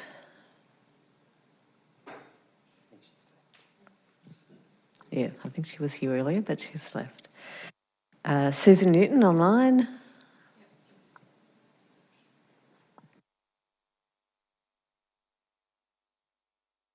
Thank you, Mayor Lawrence. It's Suzanne Newton here with a submission. And councillors, I implore you to really consider your vote on this item. Having served 8 years as a councillor, the report before you has some of the clearest and strongest language I've seen from council staff. They tell you that crashes and near misses have occurred at the chosen sites at South Crescent and Victoria Road, that without intervention, collision rates are unlikely to improve.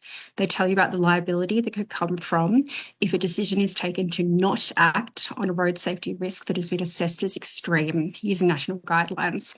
At the last council meeting, I heard you talk about children's safety when you supported the motion to reconsider already approved Your Street, Your Safe projects. My question to you is, which children? Children deserve to ride safely. I ride an e-bike with my 2-year-old son on a seat on the back daily, and I'm not the only one. We often ride along Victoria Road to get to Northcote Aquatic and Recreation Centre. However, I feel I have to really brace myself, particularly when turning right onto Victoria Road when leaving the pool. In 2017, a man was killed by a truck driver while riding a bike just there. If that isn't enough justification to see safety treatments for people that ride bikes near the pool, I don't know what is. Everyone had the opportunity to participate in the Your Street, Your Safe consultation, and hundreds of people did. They participated in this consultation in good faith, expecting they would be listened to when they said, for instance, they don't feel safe riding to West Garth Primary along South Crescent. Councillors, if you choose to vote to suspend already begun projects and feasibility studies, to remove approved projects from South Ward and add projects to South East Ward, you not only waste $45,000 of ratepayers' money, you're telling the community that evidence-based decision-making and community engagement isn't important to this council. I urge you to consider how you vote carefully and think about the message you are sending to residents when you do. Thank you. Thank you. The next submission is Sonia Eskildsen. Not here. Okay. Mark Saylor. Also not here. And Peter Gonis. Can we just check if Peter is outside? He was here, apparently.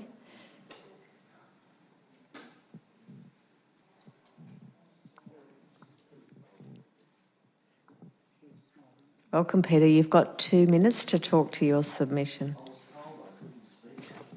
So this is in regards to the Victoria Road petition. Is that correct? I'm speaking on behalf of that? Or has that already been spoken on? Spoken to? I'm a little confused here. I think, hang on a moment.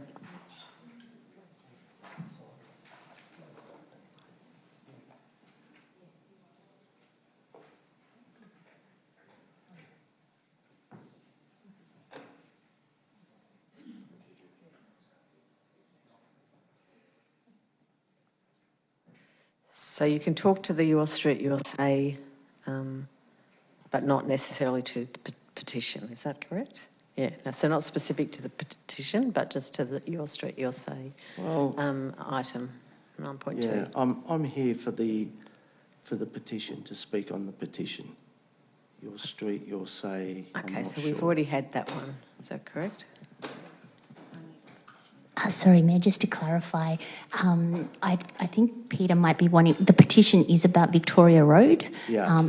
So I think he might want to speak about Victoria Road in yeah. the Your Street, Your Say debate. So the same thing, the Yeah. petition? Yeah, so sorry, Peter, we have already had a speaker. Yeah. Okay, so you only allow one speaker? No, as in... Yeah, it's confusing. Can speak to item 9.2, Which but not includes specifically Victoria to Road. the petition. He can, yes, but he can refer to the number of signatures and stuff in a petition if needed. Go ahead, Peter. You've got 2 minutes. Oh, well, my concern, I have a couple of points. My concern is safety. Now, I've been riding from Reservoir to Brunswick for over 10 years, and for my safety, I've kept to the dedicated path down the middle of St George's Road, and I would normally exit off at Arthurton Road, but because it's so dangerous, I would take the side streets all the way up to virtually Sydney Road. So my concern is people shouldn't be on major roads. Cyclists should not be on major roads because it's so dangerous. That's my view. For their own safety, they should take alternative routes, and the council officers should explore alternative routes rather than just taking everyone's parking away and no one will be able to park anywhere. We've also spoken to people employed at the pool. Now, people who are employed at the pool are not allowed to park in the pool car parking because there's not enough car parking. So where are they going to park? Are they going to park 1, 2, 3, 400 metres up the road in the side streets? That's ludicrous. So, and also point number 2, I'm concerned about consultation. Darebin officers, council officers don't seem to engage in consultation, which is in line with the Darebin Council's community engagement policy, which is aligned to Public Engagement Framework 2021-2025, which includes obtaining feedback on a project, working with stakeholders is key to addressing local issues. So where are the council officers' consultations when it comes to this? We need to wind up there, Peter. You're about 15 seconds over. Yeah, I urge the council officers to actually follow the council's own policy, engage. Okay, thank you. Thank you very much. That's the end of the submissions. Thank you to all of the community members for taking your time to come along and present those submissions. Again, really great to hear from the committee. If there are no further questions, we are now going to move. Yeah. Do we need to? Okay. So, are there any questions for officers regarding this item? Councillor Greco, and then Councillor Greco. Thank you, Mayor. The question I have after hearing all the submissions tonight, what will be the implications of pausing the existing projects in terms of their future finalisation if money was to become available?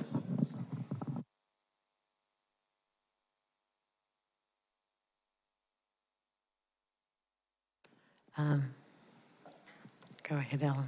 Thank you for the question, Councillor. Through you, Mayor. The impacts of pausing the projects that are currently being delivered, there are multiple.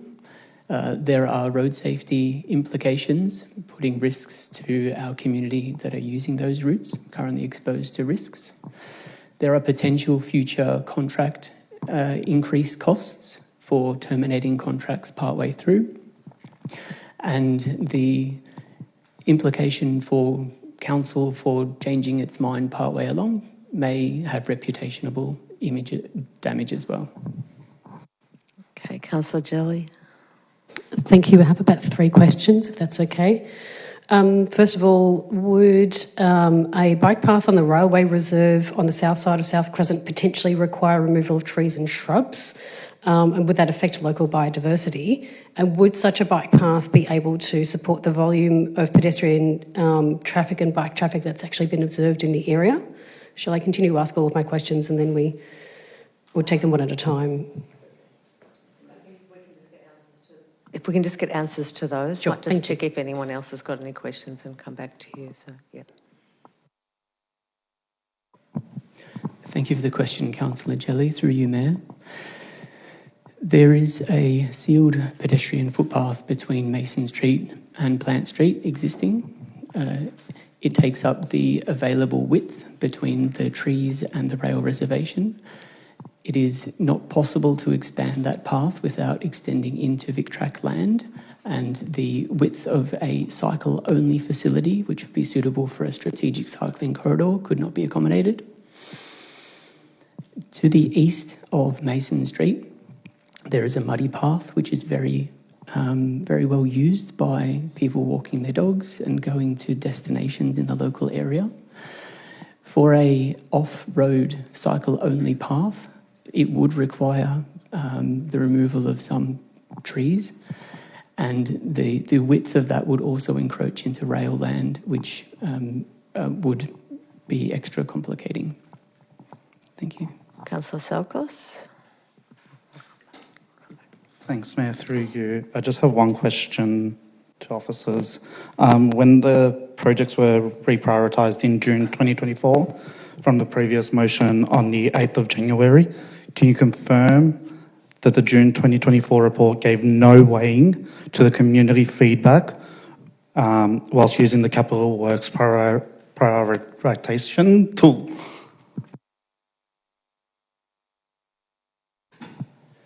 Thank you for the question, Councillor. Through you, Mayor.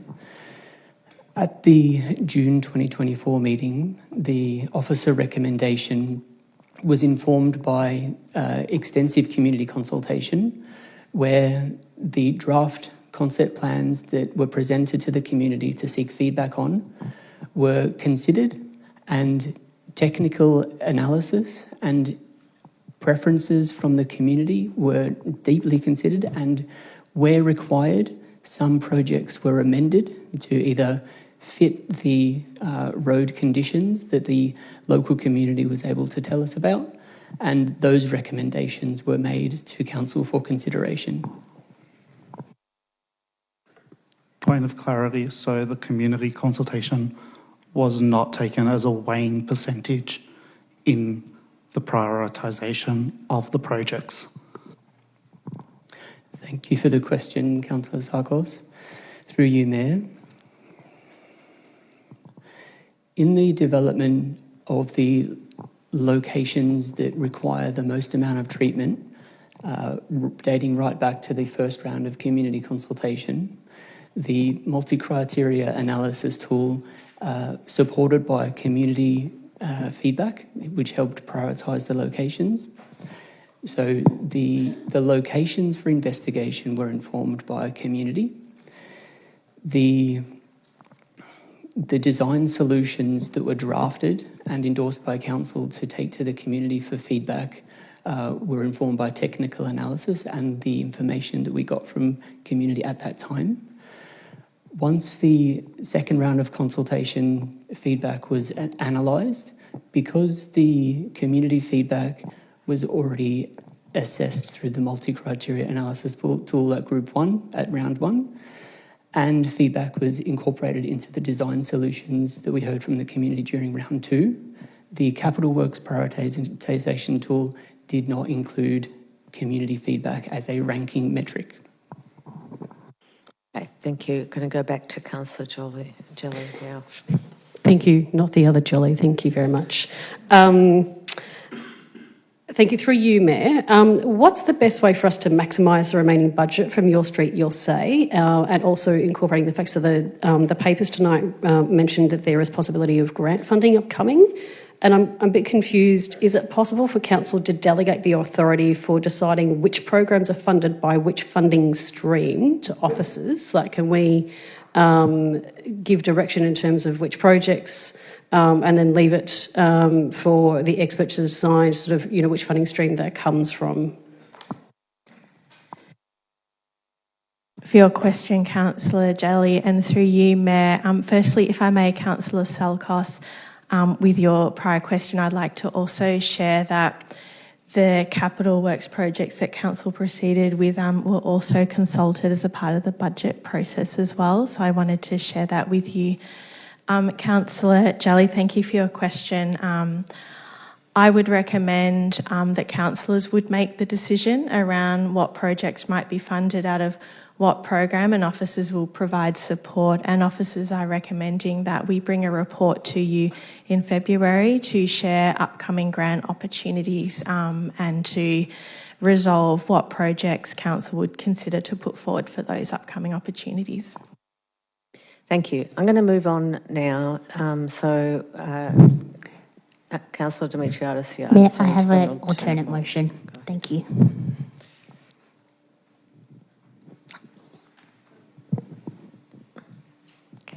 It's up on the screen now. Okay, so I'm presuming, do we have a seconder for this motion? Councillor Salkos. Does the mover wish to speak? Yes, thank you, Mayor. Through you. So I'll start off by way of background for anyone new to the Your Street, Your Say Group B issue. And on the 8th of January 2024 last year, Council decided to prioritise the Your Street, Your Say projects that ensured children's safety were the top 5 priority projects for Darebin. These top 5 projects ensured that children could walk safely, cycle safely, take public transport or get dropped off outside their school, kindergarten or childcare centre in the safest way possible. However, at the council meeting last year on the 24th of June, the previous council voted to reprioritise these projects so that the top priority projects were those listed in point 1 of the officer's recommendation in the agenda. Which interestingly enough, these projects received the least support from community members during consultation. Therefore, given the results of community consultation from... Point of order, Mayor. Apologies for interrupting Councillor Dimitriadis. Point of order under point 10.1, I believe that's misleading or a false statement under point G, that these are the lowest rated items. Sorry, Mayor, I said less support. Yeah, I think less support withdraw. is fine. Yeah. Sorry, as I was saying, so received a less support from community members during community consultation in comparison to the 5 that were prioritised. And in that instance, they were actually less supported. So therefore, given the results of community consultation for the Your Street, Your Say Group B area did not reflect the Council's list of priority projects, I raised a motion at last month's meeting to realign Council's priorities with those that the majority of the community expected us to prioritise, being children's safety around schools, kindergartens and childcare centres. So here we are tonight. We have a report from the officers recommending that Council continues the Your Street, Your Say Group P projects that received less support from the community, and I'm raising this alternate motion that's on the screen to make sure community voices are front and centre of our decisions. This alternate motion, I believe, is a good balance that considers the safety concerns raised here tonight from all members of the public. Firstly, it prioritises the crossings at Perry Street Kindergarten and Thornbury High School, which we heard from a number of submitters tonight, and from many parents over the years, that it's currently extremely unsafe and dangerous for both cyclists and pedestrians to cross at this intersection. Secondly, the alternate motion looks at ways that Council can obtain funding for many of the other projects, some of which were also recommended by officers for future grants. It also looks at options to provide safe crossings for cyclists, pedestrians and car drivers near the entrance to the Northcote Aquatic and Recreation Centre, which has been a huge safety concern for many. And finally, the alternate motion replaces the projects that received little support or did not go to community consultation, such as the one-way trial along Railway Place, but it also commits Council to work with the state government, with the state government and VicTrack to install a suitable cycling solution on the VicTrack land alongside the south side of South Crescent. So I hope everyone can support it. Thank you. Did the seconder want to speak? I'll reserve my right. Okay. Does anyone want to speak against the motion? Yes, Councillor Jelly. Mayor, I would like to move an amendment to this motion that I circulated this afternoon. And I'd also like to foreshadow that I have a foreshadowed motion that I circulated even earlier today that is more aligned with the officer's recommendation. So that's my amendment that's up on the screen there.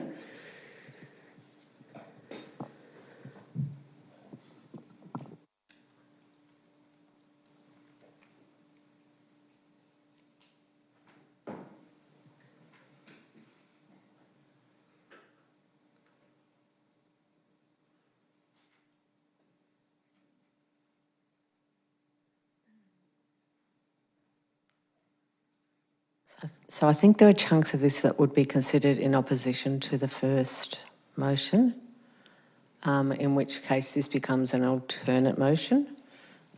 Correct?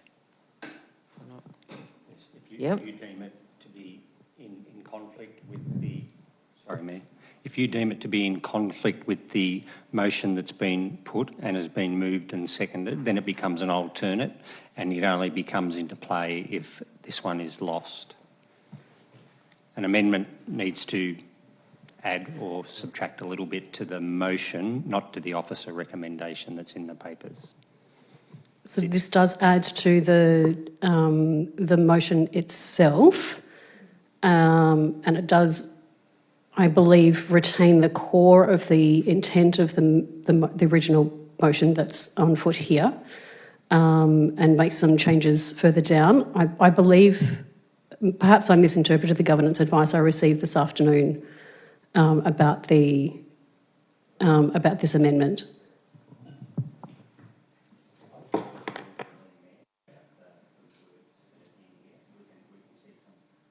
We can seek some advice for you if you'd like to take a short adjournment. Yeah, we might have a short adjournment because I didn't see this one earlier. I'm sorry. Okay. No. Do you need a procedural motion to call an adjournment, or do you have? No, just read the statement down the bottom. Okay, so the meeting is now adjourned for 5 minutes. And please note that the live stream will remain on during the break. So I ask that you please ensure your microphones and cameras are turned off until directed otherwise. Thank you.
Okay, we're going to come back.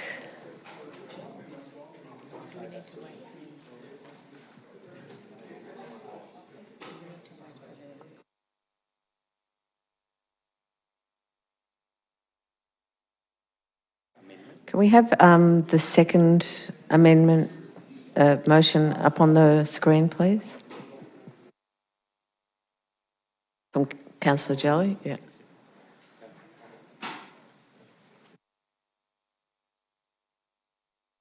So has everyone had a chance to read that now? Yeah? Okay. Are we back on live? I think we didn't go off live stream. Are we back on live stream? Yes, we are. Okay. All right. So I'm going to go to the mover and seconder of the motion. Do you accept this this new motion? No, Mayor. No. Okay. So in that case, I'm going to deem it an alternate motion. And so what will happen is if this one doesn't get up, we go to the second motion. Okay. So do we have, can we go back to the first motion? Emily, on the screen. Thank you. Sorry, Mayor, could I just clarify? Because I also mentioned that I had a foreshadowed motion should this one fail, which would be the amended officer's recommendation that I circulated earlier today. I think that would be, so I'm withdrawing any of the amendment to this motion, and if this fails, then we can take another step and we'll potentially deal with another motion, which was circulated earlier today. So you're withdrawing this one? I'm withdrawing. And you want to foreshadow potentially another, the earlier one that you circulated? So my intention was, pardon me, through you, Mayor, to amend this motion, but my apologies, I didn't. It didn't occur to me that would fall foul of the rules around it being in opposition to the. So my apologies to Councillor Dimitriadis, and I'm sorry we didn't get to talk about this earlier today. And I had mentioned earlier in the day, I don't know, about 2 o'clock or something, that I'd sought officer feedback on an early motion, kind of like a substantive motion, which is much closer to the officer's recommendation. So that, I believe, should be the foreshadowed motion. Okay. Thank you. No worries. And do appreciate your attempts to make that motion as close to the one that was put up, but just, yeah, certainly not quite in line with what was the original concept. So is there anyone else who wants to speak to this motion? To the one up on the screen. So I think we've only had questions thus far. Yes. Have we not? Yes. Oh. So the mover. Apologies, I lost track. So would the mover like to speak? You spoke and he reserved his right. So is there anyone else? Oh, that's right. Any other speakers?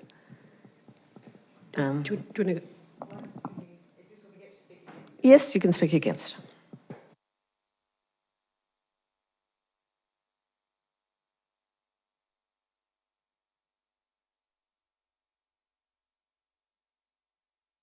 I'm going to go falling in. Sorry, through you, Mayor. I would like to speak against this motion and to speak in favour of the officer's recommendation, which gives us a clear opportunity to have the best of both worlds. I'd just like to make the point that the officer's recommendation may not have had the highest number of support from community members, but it does have... Point of order, Mayor. I've just put to you that the comments, and I might be in the wrong here, that speaking directly to the officer's recommendations are not actually relevant to the motion that's on the table. I think... Okay, I can readdress, yes. Okay, so the reason that I'm speaking against this motion is I don't think that it takes account of the officer's recommendation that this, the officer's points that the highest risk of fatality is going to happen along South Crescent. So by putting South Crescent off and stopping the work that's been going ahead. It's putting our residents at danger, at risk of fatality. There's been a long history of officer recommendations and expert advice being ignored, and I think that this alternate motion is ignoring the officer recommendations. So that's why I'm speaking against it. Okay. Do we have any other speakers for the motion? Yes, sorry. Thank you, Mayor. If we're going back and forth for and against, I just want to start off by thanking the individuals and organisations who came out to speak for and against. I think it shows the strength of our democracy here, as you mentioned, in the lead up to petitions and submissions, Mayor.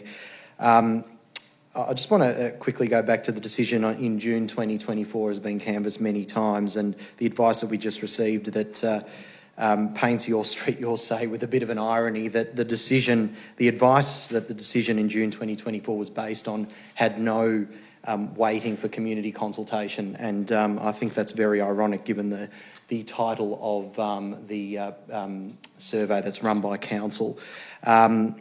And in particular, I want to give a shout out to Perry Street Childcare Centre and Thornbury Secondary College, and indeed Streets Alive, the organisation who didn't send me a survey during the campaign but gave me 2 ticks for active transport support. So that's good as well.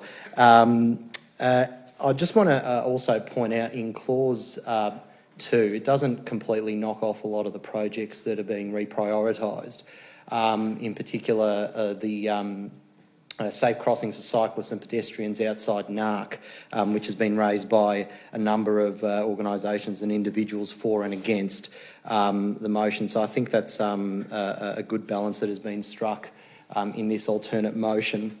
And also, I did want to raise as well the fact that, going back to my first point, that community consultation should be at the centre of this, and the feedback that has been received by members of the community, as outlined in great detail, I won't go through it again, by Councillor Dimitriadis, should be weighted quite significantly in this debate.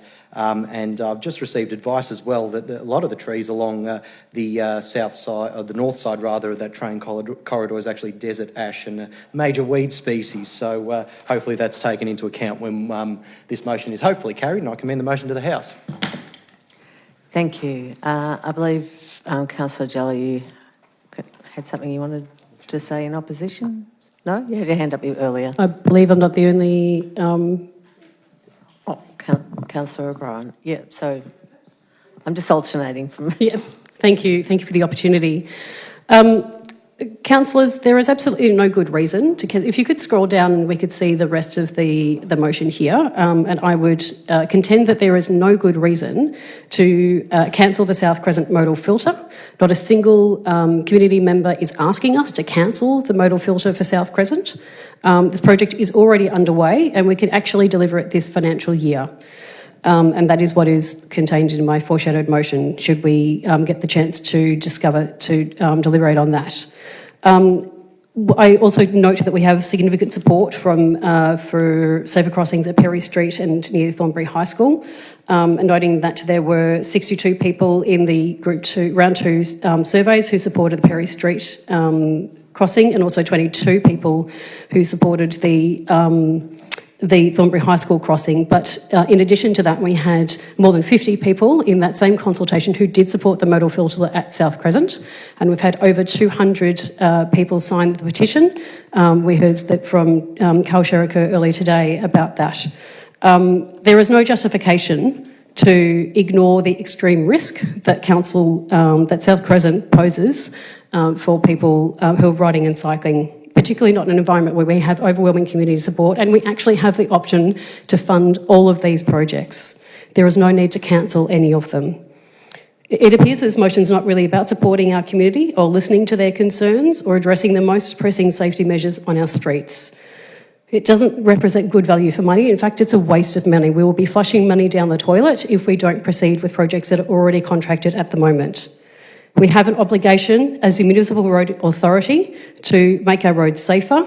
We have the funding in our budget to do this for South Crescent, and we have the opportunity for grant funding that will be briefed to us just next month and the next coming weeks that will give us further opportunity to actually deliver on all of these projects. So I urge you to vote against this motion so that we can have a proper discussion about how we can actually fund all of the projects that the community is asking us to back. Thank you.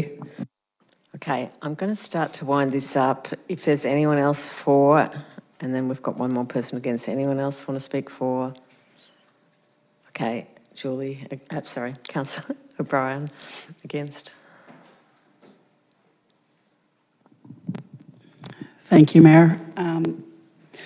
So, as a councillor trying to understand all of the ins and outs and stops and starts with these projects, I share the dismay that's been expressed by many in our community about this being back on the agenda again. Firstly, I think it is deeply problematic that we have a notice of motion process that can be gained to get items in the mix for consideration that go beyond the $5,000 limit that this type of motion is legitimately used for. Right now, we can clearly see what eventuates when the noms are used in this way. We basically find ourselves again re-prosecuting something that's been in this chamber this is the fourth time now. And these projects have been spoken to before, and what we're debating is well in excess of a $5,000 limit right now. So the amount of wasted time for community and staff and the effort that this represents, I think, is actually deeply problematic. And I look forward to the improvements that we will make to the notice of motion process to shore up this loophole. I understand, and we've all heard tonight, how animated the community is on these issues. And I do thank all of the community for being part of the conversation and again contacting us on this matter. But despite thanking them, I think most reasonable community members would understand that their consultation and their input is part of a process, and there are lots of other things that are weighted in when you're considering and assessing everything under every programme or project that you will assess. So I do think we've had that process. We've had the community consulted. The officer recommendations on this couldn't be clearer. And it's important that all of us, valid though our opinions are, we trust the experts. And these are the experts of the matter at hand. We've had additional information on the bike path along the railway tonight not being feasible for various reasons. We need to trust these experts. Ignoring this advice is not good governance and poses safety, liability and reputational risks. Thank you. Oh, thank you. Okay, I also want to thank, sorry, go ahead, Councillor Greco. Yeah, I'd like to speak in favour of the motion. Yep. The reason why I'm standing to speak in favour of the motion is to be consistent with my position back in June last year when we dealt with this issue. At the time, I supported the essential elements that Councillor Dimitriadis is putting forward. The key thing that's governing my thinking in relation to what is being put forward here is about building trust with the community, in the sense of ensuring that we listen to the community and that our consultation processes are as robust as possible. As we all know, the Monitor's report, the previous Monitor's report, consultation was one of the key issues that this council needs to deal with. The final point that I would make is during the break, I just followed up on the question that I asked earlier. I didn't want to take up the time of council by having follow-up questions, so I asked our officers about the costing associated with pausing some of the projects. Whilst the report talks about a $45,000 sunk cost, my understanding from the conversation I've just had, that's if we abandon the projects. If we don't abandon the projects and were to proceed with them, if we could find money for them, at least in the next few months or at least up to about a year or even more, there will not be that extent of a sunk cost. So we've got to put that into perspective, rather than getting frightened by saying that if we don't proceed with the projects that have been paused or deferred to other funding sources, that we've lost that money that we've already spent on. It will only be a marginal loss, a minimal loss, and that's my understanding from the conversations that I've had. So on those three bases, I'm supportive of this motion in order to remain consistent with my position in June last year. Thank you. We're going to move to the vote now. Before we do that, I also just want to thank all of the community members who've had a say tonight via emails, via phone calls. It's really been a hot topic, so clearly one that the community cares deeply about, and there, of course, are a range of different opinions. But thank you all for voicing your opinion. We have talked a bit about the process of the Your Street, Your Say, and certainly that responsibility for community consultation sits with us as a group of councillors, so we need to make sure that community consultation works how we think, how we want it to work, and so, the staff are following what was the directions at the time. So, so we need to obviously highlight an area we would like to make some change, so that's great. So I'm going to just ask for all those in favour of the... Sorry to interrupt, Mayor. Just a point of order. Are we waiting to hear from the seconder of the motion and a writer of reply for the mover? Just a governance question. I don't think as an alternate motion... Yeah, so sorry. So the seconder doesn't want to, and with the amended motion, there is no right of reply. So I think that stands for an alternate motion as well. Thank you for clarifying. Okay. So all those in favour of the motion on the screen? So that's Councillor Arturi, Councillor Boglis, Councillor Dimitriadis, Councillor Greco, Councillor Salkos and myself, and all those against? Councillor Jelly, Councillor O'Brien and Councillor Sangster. So that motion is passed. So thank you. I can try and move a bit quicker on the next ones. We let a lot of conversation for that one because it was clearly a really important issue for people. I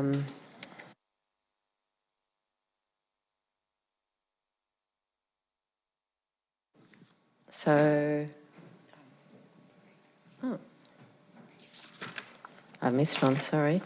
The next point is the option paper for cultural diversity and LGBTIQ plus action plans. Councillors, do you have any questions that you'd like to ask? Clarifying questions of the officers? No? Do we have a mover of the motion? Councillor Gaetano Greco. Do we have a seconder for the motion? Councillor Jelly. Okay, does the mover wish to speak? Yes, thank you, Mayor. Look, very briefly, I'm glad that this report has come to us because at least it gives us some indication of where we're at in relation to some important policy work that the council has to do. Whilst I understand the delay in producing these policies by the end of June, which was the end of the 4-year council plan. I understand that, but I must say I am disappointed that we're not able to deliver to the community these important policies. And I say that with all respect to our officers and the organisation, because again, I appreciate the other pressures that we've had in terms of producing this work. Why this work is important is that Darebin Council is recognised. These are signature policy positions of this council that distinguishes this council from many other councils. A lot of people criticise Darebin Council for not adopting the 3 R's, roads, rates and rubbish. We're a much more comprehensive council that tries to deal with the complexity of our community. And in our community, we have enormous complexity whether it's socioeconomic polarisation, or whether it's cultural diversity, or whether it's sexual preference and identity. So these pieces of work are really critical that then help to inform our other policy work that we do as a council. So they're critical. And I look forward to the work coming back to us by the end of this year. I'm hoping that it could come back to us earlier. And I would stress, as the report says, and I'm hoping that we're able to follow through with this, is that we do effective community consultation in this space. Why that is important? Because we're dealing with already underrepresented groups within our community that don't necessarily come forward in consultative matters. So we've got a big task ahead of us to get this actions plan done correctly and done properly. And I just end on this final note. If you look at the cultural diversity of this city, nearly 60% of people in this city were either born overseas or have one parent born overseas. That's quite significant. We're not talking about a little minority rump somewhere in the corner of our city. We're actually talking about what the essence of our city is. And also, if you look in terms of the LGBT plus community, it's 10% of our community, which is double the state average. They're significant numbers, and we have an obligation to those communities to develop a very robust and a very rigorous policy. So I commend the work that's been done, and I hope to get the support of all councillors in relation to this recommendation. Thank you. Does the seconder want to speak? I'll reserve my right, and I believe there's an amendment that's been circulated on this one. Yes, so I also would like to speak in support, but I would also like to offer a slight amendment which has been forwarded and I think is about to appear on screen. The amendment asks for the immediate engagement with the relevant council committees to inform them of where the individual pieces of work have progressed to, and invites them to be included in the process of developing the plan starting in February. So just hoping that can be passed as an amendment. I just check that Councillor Greco, that you're happy with that amendment? You are, and you're the seconder, so I presume you are too? I'm the seconder, so yes, and I'll accept the amendment. Apologies, you accept that, okay. So did you want to speak to it? Sorry, no, I don't need to speak anymore, that's fine. Okay. Have we got anyone opposed to this recommendation? Okay, we'll move straight to a vote then. So all of those in favour, please raise your hand, and that's passed unanimously. So thank you. Moving on to 9.4. 9.4 is about a new client fee for delivered meals services. So yeah, is there any questions of the staff? Clarification questions. Yes, a question for clarification. Thank you. I just wanted to find out, it spoke about how there's no climate or sustainability sort of to be factored in, but I was wondering what sort of packaging this company uses and if that was a consideration. If I may, through you, Mayor. Yes. Thank you for your question. And at this point, I don't have that information on hand to be able to respond, but I'm very happy to take it on notice. My understanding, though, is the staff have done a thorough assessment as they worked through the process, and the two streams that are being supported were supported already. This is purely a information or a fee approval request. To charge a lesser fee for one of the options, but the process that determined the two suppliers was previously determined. Thank you. Any other questions? Okay, do we have a mover for the motion? Councillor Jelly. Do we have a seconder? Councillor Arturi. Does the mover wish to speak? Yes, I'll speak very briefly. So I wish to move the officer's recommendation. I think this is a very positive move that better meets the needs of our community members who rely on this delivered meal service. It provides them with greater flexibility to suit their needs and also addresses budget pressures, which is the number one issue for many in our community at the moment, especially on those on low and government-supported incomes. It aligns really well with council strategic plans and policies, and I urge all councillors to support it tonight. Thank you. Thank you. Does the seconder wish to speak? Okay, was that a reserving your rights?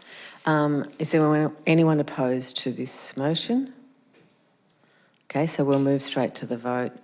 So can I ask for those in favour of this motion to raise your hand? And that's carried unanimously. Okay, 9.5 is the governance report. Does anyone have any questions of the officers in relation to this report? No. Do I have a mover for the motion? Is it up on the screen? Thank you. Just pop it up. Councillor Salkos.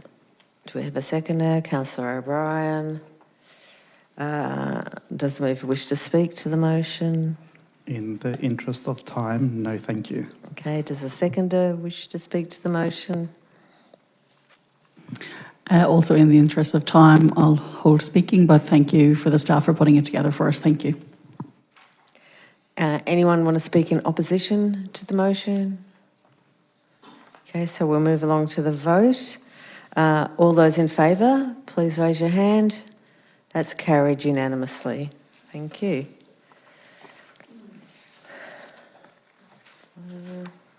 10 minutes. I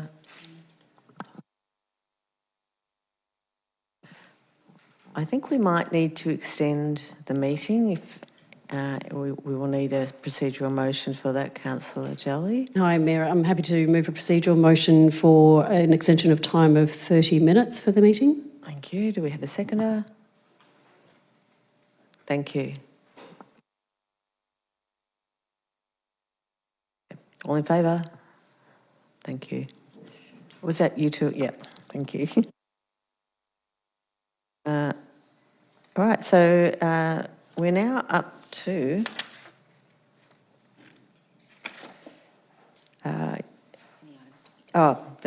I presume there are no items to be tabled this evening. No? Terrific. Item 11. We're up to notices of motion. So the first one is the capping CEO remuneration package. This one is Councillor Greco. Mayor, if I may, just prior to you starting, as you'll recall, all of the five GMs and myself will declare a direct conflict on this item due to the nature of it being CEO remuneration, and that's me, and it could be any of the team. So we are available for governance advice next door if it's required. Thank you. I'll give them a moment to leave the room.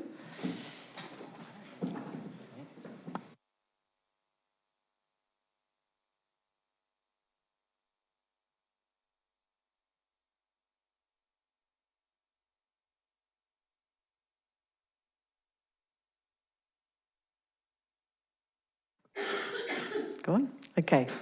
Councillor Greco, do you wish to move your motion? Thank you, Mayor. Yes, I wish to move the motion, but with your indulgence, Mayor, I've added an additional point which I've taken from Councillor O'Brien to make my motion 9 points. I circulated that earlier. Yes, that it appears there on the screen. So now the motion is 9 points, and I seek your indulgence in accepting this small change. Okay. Yep.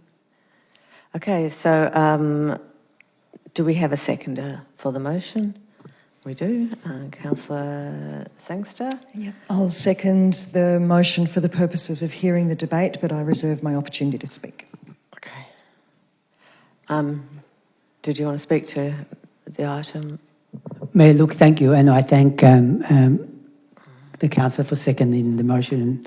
This motion is an important motion, councillors, and this motion really goes to the heart, apart from the subject matter in itself, but it really goes to the heart of building community confidence and also community trust in local government. What this motion essentially talks about is in relation to reviewing or looking at the CEO salaries in local government, not particularly our CEO here, but also in local government in general. As we know, over the years, CEO salaries in local government have increased exponentially relative to ordinary workers and staff salaries in councils, and we've noticed the hike that's occurred. We have to appreciate that it's a decision that councillors make, and councillors have discretion in determining what the CEO salary is. In determining that, we must not forget that it's public money that we are talking about, and the community has taken a heightened interest in relation to CEO salaries. I know in my campaigning, that was one of the key issues that community members had put to me, and that's why I'm putting this motion forward. The other point that needs to be said is that in the past, people are saying, well, this is new, this is novel, we don't normally do this. But I want to remind councillors, particularly the 7 new councillors that are here, in the past the council did consult with the community about the CEO recruitment. And what that consultation was to determine what sort of CEO did the community want the Darebin Council to employ. So we went out and consulted with the community in relation to that. This is an extension of that, in the sense that not only did we consult about the type of CEO that we wanted, now what this is proposing is that we look at the feasibility of consulting the community about what band a CEO in local government, and in particular in our case, in Darebin, ought to be paid. And I think the community has a right to participate in that debate. It doesn't mean that the council has to follow what the community says. It's always a recommendation to the council. It's one of the many factors that the council has to consider in determining what the CEO performance pay is. I think it's also really good timing at the moment in relation to doing this, because we're about to go through a CEO recruitment process, which will take us about 4 to 5 months to finalise. We could do this process in parallel with the consultants' process of finding a CEO replacement. And the other two final points is that obviously to write to the Minister about capping the CEO salaries, and also to write to the MAV, and I take on the point that our councillor colleague, in order to advocate with the MAV in putting this across the sector. Thank you. Yes, Councillor O'Brien.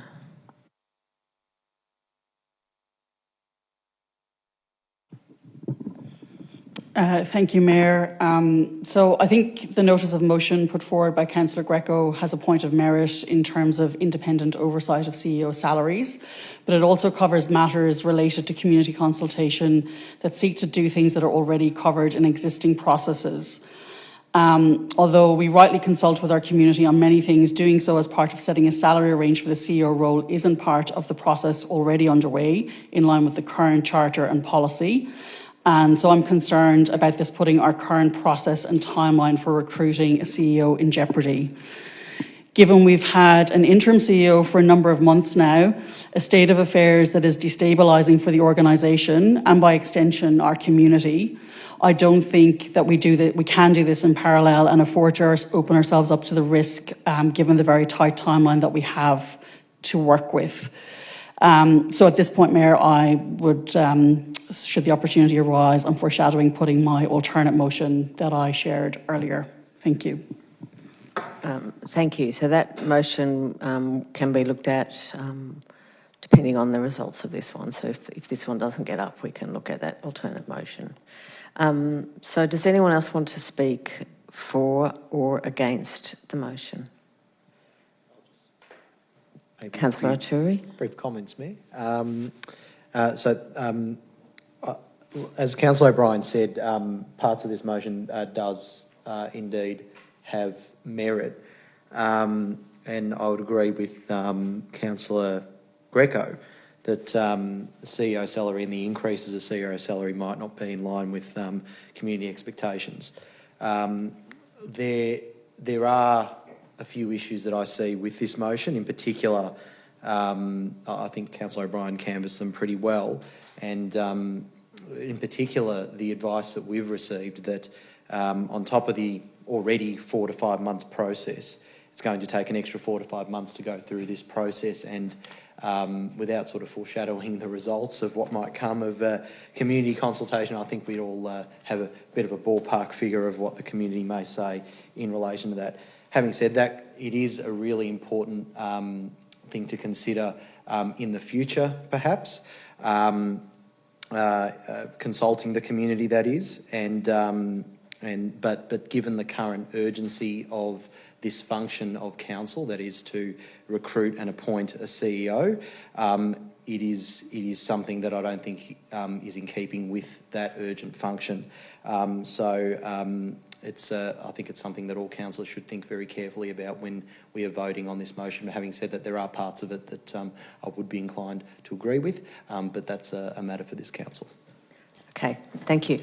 I'm going to move to the vote unless anyone else has a burning... Mayor, I think I have a right of reply, given that there was... You do, yes. Go ahead. Unless there's other speakers, I'm not sure. Yep, apologies, you do. Go ahead. Thank you, Mayor. Look, I've listened really carefully to the speakers that have spoken against this motion, but I really fail to see what the anxiety is in relation to going to the community, or the prospect of going to the community, because if we read the motion carefully, it's saying that we put this proposition to the CEO committee, and for the CEO committee to get back to council about how this could be carried out. So we're not embarking on it straight away. We're actually seeking a report from the... And I took that as advice from officers about how we should go about this. But the fundamental point, councillors, I mean, we've all talked about this here tonight, is about community participation. Again, I highlight, councillors, that is one of the number one sore points of this community. We spoke about this in relation to previous motions, and we should not shy away from embarking on a process that I hope that we can in regards to establishing what an appropriate, or getting advice from the community like we get advice from other sources, whether it's private consultants, recruitment firms, whether it's in relation to what is happening in the state government sector, etc. Why don't we talk also to our community about this issue, because our community has a deep interest in relation to this. And I'll just end with this final note. Again, councillors, this is a way of building further confidence and trust with the community, that we are having conversations with them about matters that they have an interest in. Let's not try and apply tactics or other ways of trying to hide behind processes that this can't be done. We can walk and chew gum at the same time. The resources are here to make that happen. Let's make this motion be passed, so like that we can get a report on how this can actually be done. Thank you. Okay, thank you. So we're going to go to a vote. So can I ask for all those in favour to please raise your hand? In favour. Sorry, raise your hand. I wasn't raising mine, I was talking about... okay, and all those... so Councillor Greco, and all those against, please raise your hand. Okay, so that's Councillor Arturi, Councillor Boglis, Councillor Dimitriadis, Councillor Jelly, Councillor O'Brien, Councillor Sangster, Councillor Salkos. So we now move to the alternate motion. So can we bring that one up on the screen, please? So do we have... It's coming, I believe. Yeah, have you got it? Do we have... You're putting the motion forward, but I want to ask if there's a seconder for the motion. Yes, we have Councillor Jelly.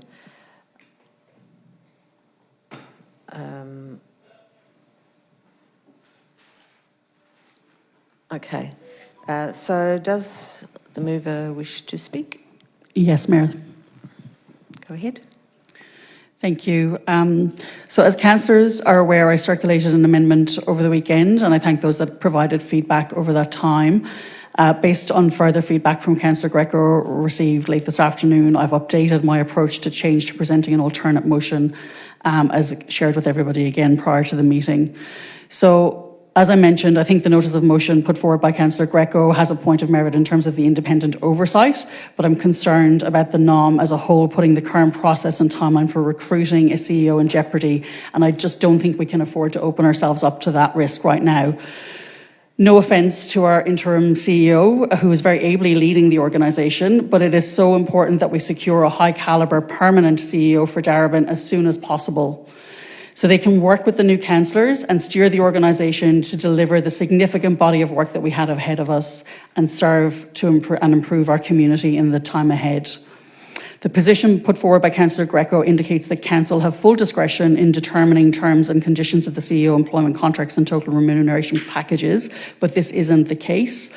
The Local Government Act, in fact, dictates that we are required to have regard to the Victorian Government wages policy and any determination of Victorian independent point of order, remuneration. that statement is incorrect. Council does have full discretion. We were told that by the chair of the CEO Employment Matters Committee.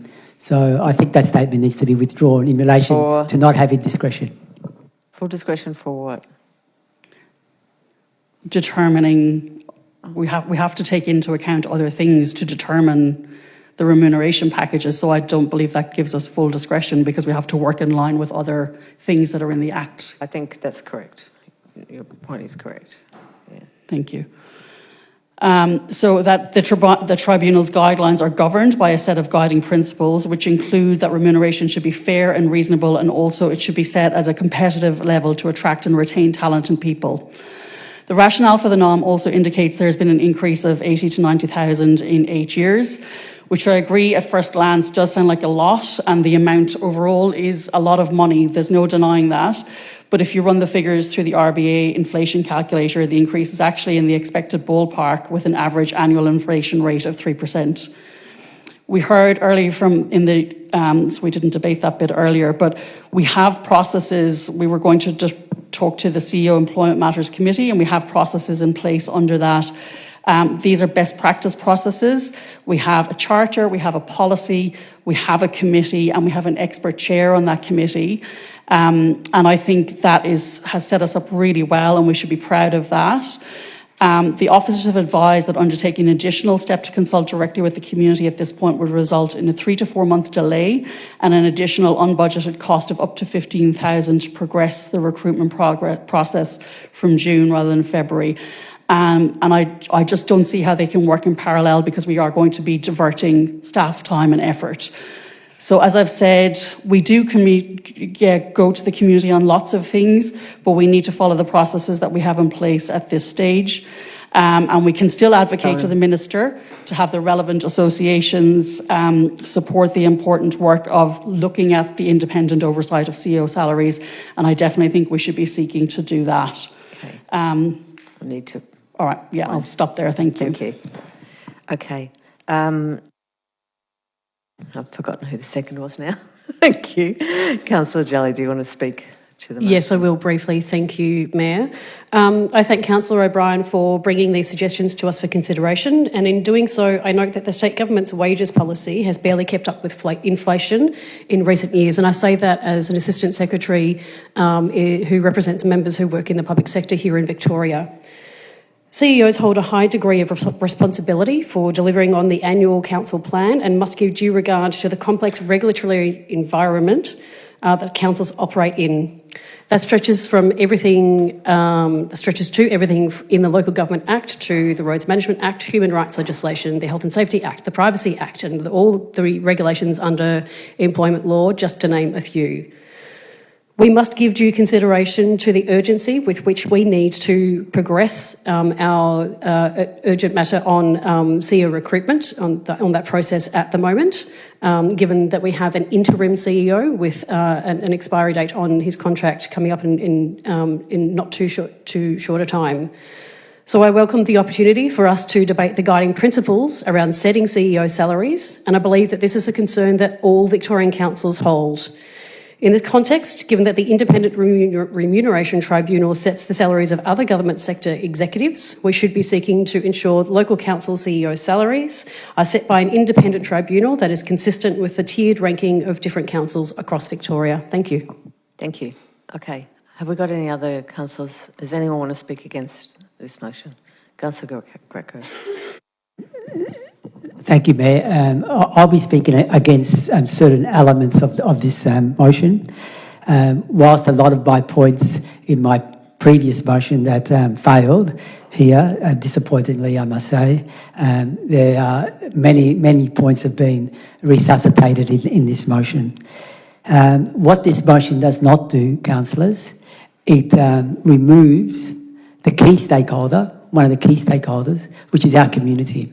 This motion basically, again, and I've had experience of this in the past, this motion waters down what is the actual purpose and intent of involving the community in a process that they should be legitimately involved in. I understand fully, and I've been involved with various CEO recruitment processes and try to sort of improve on them and make them more accountable as we go along, and not just leaving it to experts and to people that have all the knowledge around this space. Stick to the topic, please. Yes, we have processes. Yes, we have a committee. Yes, we have a chair. But what we don't have is community input into this process. If we're shy of community input into this process, Point of order, Mayor. I think we're debating this motion, not the original motion. Yeah, I think you've made those points in the Sorry? first debate. You've made those points in the first debate, so, and they're not in this. They're not a part of this. I'm speaking to the amendment. motion. What is actually absent in the motion? That's what I'm doing. So if I'm allowed to continue. Yeah, you are repeating things you've already said, is all I'm saying. So Sure. if you can keep it to new points, that would be good. Yeah, but I'm speaking to this motion. Yeah, I'm not speaking to the previous motion. I'm speaking to this motion. Yeah, continue. Yeah, thank you. So if we're shy or we're reluctant to actually have the community in this conversation about the CEO setting a CEO salary and setting the appropriate bandwidth, then where is the courage, councillors, to deal and to work with our community? If we don't want to do that, how do we explain to our community the decisions that we're making? Where do we get our input from our community in relation to this matter? So I urge councillors to really think about what the absence of this motion is. Thank you. Notwithstanding that lots of these points are positive because they carry off from my previous motion. Thank you. Okay. You want to speak for the motion? Okay. Last speaker, though. We're going to move on. Thank you, Mayor. Just on the point of community feedback and representation, we've all been elected to represent our community. If someone sends us an email and says, we think the CEO should be paid X amount, or we think you should take this into account when recruiting a CEO, it's incumbent upon us as councillors to consider that in the decision-making process. I see that as a very clear, legitimate way of taking community feedback and feeding it into this process. I also want to take this opportunity to thank our interim CEO, who's done a fantastic job in guiding us through these early stages of this term. But this motion, I think, strikes a sensible balance and addresses the concerns raised by councillors in the original debate on this item. I do want to focus on the last point. I think it's the last point, the one that alludes to the MAV. And as the peak body, it's something that, and this was, of course, something that was included in the original motion from Councillor Grech, and I thank him for that. Something that it is an appropriate forum to raise this item, and if this motion is carried, and then a further motion is carried at the next meeting, and we as a council agree on a motion that can be put to the MAV State Council in May, I, as Darebin's delegate, will be happy to present that in that debate at that meeting, and I look very much forward to debating that first with councillors and then hopefully at the MAV in May. Okay, thank you. We're going to move to the vote, so can I just ask for all those in favour of supporting this motion? Sorry, Mayor, just a procedural matter. In my interpretation of the governance rules on page 18, under section 4.5, the mover gets a right of reply. I do understand we're trying to so it's wrap an things up amended quickly. motion, so It's not an amended motion, it's My the foreshadowed understanding motion. is There have been no amendments passed or on this motion did that's apply before this in that way to the last one and was told that was correct, so do you want to check? We don't actually have much in our governance rules around amended alternate motions, which is why we're looking I'm really to sorry the to do this, Mayor, but alternate I don't believe I'm barking up the wrong tree here. I think the mover of the previous motion was actually entitled to a right of reply. Okay. Governance advice, thank you.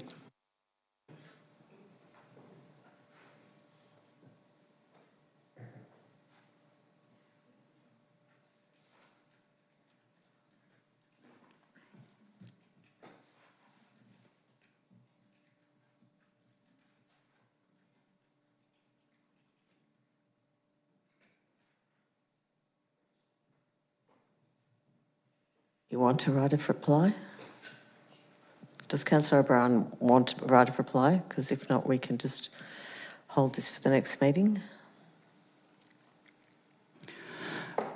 Thank you, Mayor. Just a yes or no question at the Yes, moment. brief, very brief.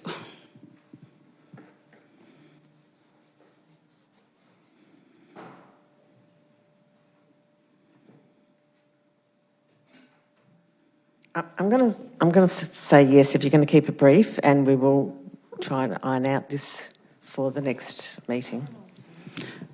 Sure. Just to acknowledge, I think that we all came to this place to engage with our community, to represent our community, to hear from our community, and there are multiple ways in which we do that. Maybe ideally that would be part of the process right now, but where we are timing-wise, we are really hamstrung to get to a point where we've got a stable CEO for this organisation that we can all develop a relationship and work strongly with, and that can guide the staff to do the work that our community desperately wants them to do. So I just, again, urge us to go, this is where we're at right now, we need to move on. And if there may be other points to improve this process, then that's great. You're an experienced councillor, you've been here for a long time. That opportunity has been available all of this time. If that's just something that's just come to you now and it's really important, let's find other ways to think about it. But for where we are right now, we need to just move on. Thank you. Okay, thank Mayor, you. if I may, if we can separate point 5 and vote on that separately, I would... Point 5? Yeah, point 5 of the motion above. If we can draw that out and vote on that point separately and vote for the rest of the points. Sorry, we're going together. ahead with the vote. So, okay, so can we just go, those in favour of the motion, please? Sorry, Mayor. I made a request and about separating. And I have the ability to say yes or no to that request. So we're running very late, so I just think it's best to just do it as in one go. Sorry, Mayor, I can't hear you.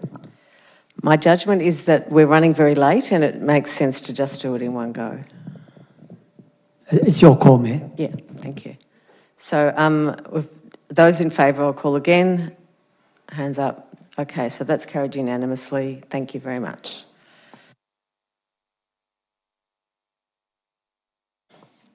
The next item, we'll get the staff back in.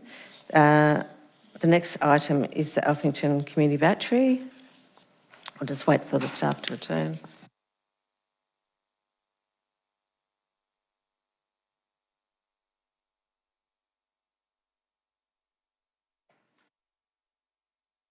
Okay. Thank you.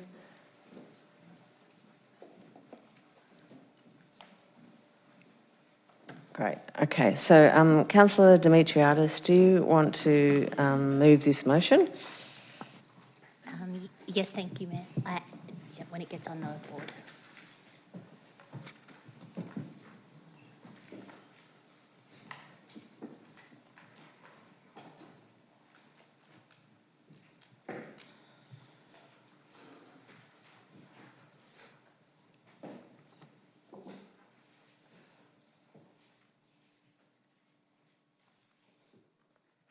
Yeah, go ahead. So thank you, Mayor. In 2023, the federal Labor government, thanks to the member for Cooper, Jed Carney, for her support, awarded $500,000 to Gemina to install a community battery in Alphington. To avoid any confusion, this grant was awarded in addition to the state Labor government's grant that was awarded to Village Power to also install a community battery in Alphington, which is we decided last month at 2 Wingrove Street, and that was thanks to the member for Northcote, Kat Theophanous. I'm just going to get you to hold there. I didn't call for a seconder. Oh, sorry. That's right. So thank you, Councillor Salkis, and continue on, Councillor Dimitriadis. Apologies. So thank you to the governments for these grants to install a community battery in Alphington. In 2023, Gemina did approach Darebin Council to support the installation of the community battery after they received the funding from the federal government. And Pitcher Park was suggested as a potential site. Unfortunately, to date, no agreement has been reached between Council and Gemina, and it would be a shame to lose this opportunity that has significant benefits for both the environment as well as the wider community. Therefore, this motion calls for Council to urgently write to Gemina to confirm our commitment to having the community battery in Alphington. As we heard tonight, the local community are very supportive of having the battery at Pitcher Park in Alphington, as was originally suggested in 2023, and through the expertise of local residents who work in this industry, they even identified a site for the installation of the battery, which was also expressed in the petition that was tabled here tonight. And that particular site is the southeastern end of Pitcher Park, near the corner of Keith Street and Parklands Avenue, Alphington, which already received over 100 local signatures. So they've made it clear that it's been local people who signed the petition. So this site, as we also heard tonight, would not incur a net loss of open space. And in fact, everyone would benefit from additional trees being planted on the site, which is part of the federal government grant to also enhance the amenity of the area. Okay, you've only got a few seconds left. Yes. Therefore, I'm recommending this motion to all councillors to immediately write to Gemina to confirm our commitment to the battery and urgently investigate and report back to councillors about locating the battery at this site. So thank you. Thank you. Does the seconder wish to speak to the motion? I'll reserve my right. Okay. Does anyone want to speak in opposition to the motion? Councillor Sangster. Yeah. Sorry, I don't want to speak in opposition, but I would like to speak with concern. Is that possible? I think so. Fresh. Okay. So speaking with concern, and to note that while I am super excited that there's another community battery proposed in Darebin, and I want to thank council staff for working closely with Gemina to progress this project so far and identify suitable locations and working towards bringing a report. What is not clear to me, and this is my concern, is why this has been brought forward as a notion of motion when the work is already underway. Council officers have spoken to Gemina several times in the last fortnight, so why we all need to urgently write letters, I'm a little unclear. And Gemina has outlined that they're happy to work with us and to identify a suitable location for the community battery. It seems to me that it would be more appropriate for this motion to call for council to make a general commitment in support of community battery projects as a way to publicly signal our support for renewable energy transition in line with the climate emergency plan. Furthermore, I'm concerned that this norm could be seen to infer that council staff are not performing their work and progressing on projects effectively and efficiently with the best interests of the community and good governance at the heart of what they do. I'm concerned that this pattern of calling for reports when the information is not readily at hand is interfering with the effective and efficient operations of council, and that this is why, in part, we have municipal monitors overseeing governance. So I'm totally in support of community batteries, but I don't think any of this is necessary. Okay. Does anyone else want to speak to this? Oh, I've got the seconder. Anyone else want to speak to this item? So I'll go back to Emily Dimitriadis, Councillor Dimitriadis, for a right of reply. Thank you, Mayor. So it's interesting what has been stated here today.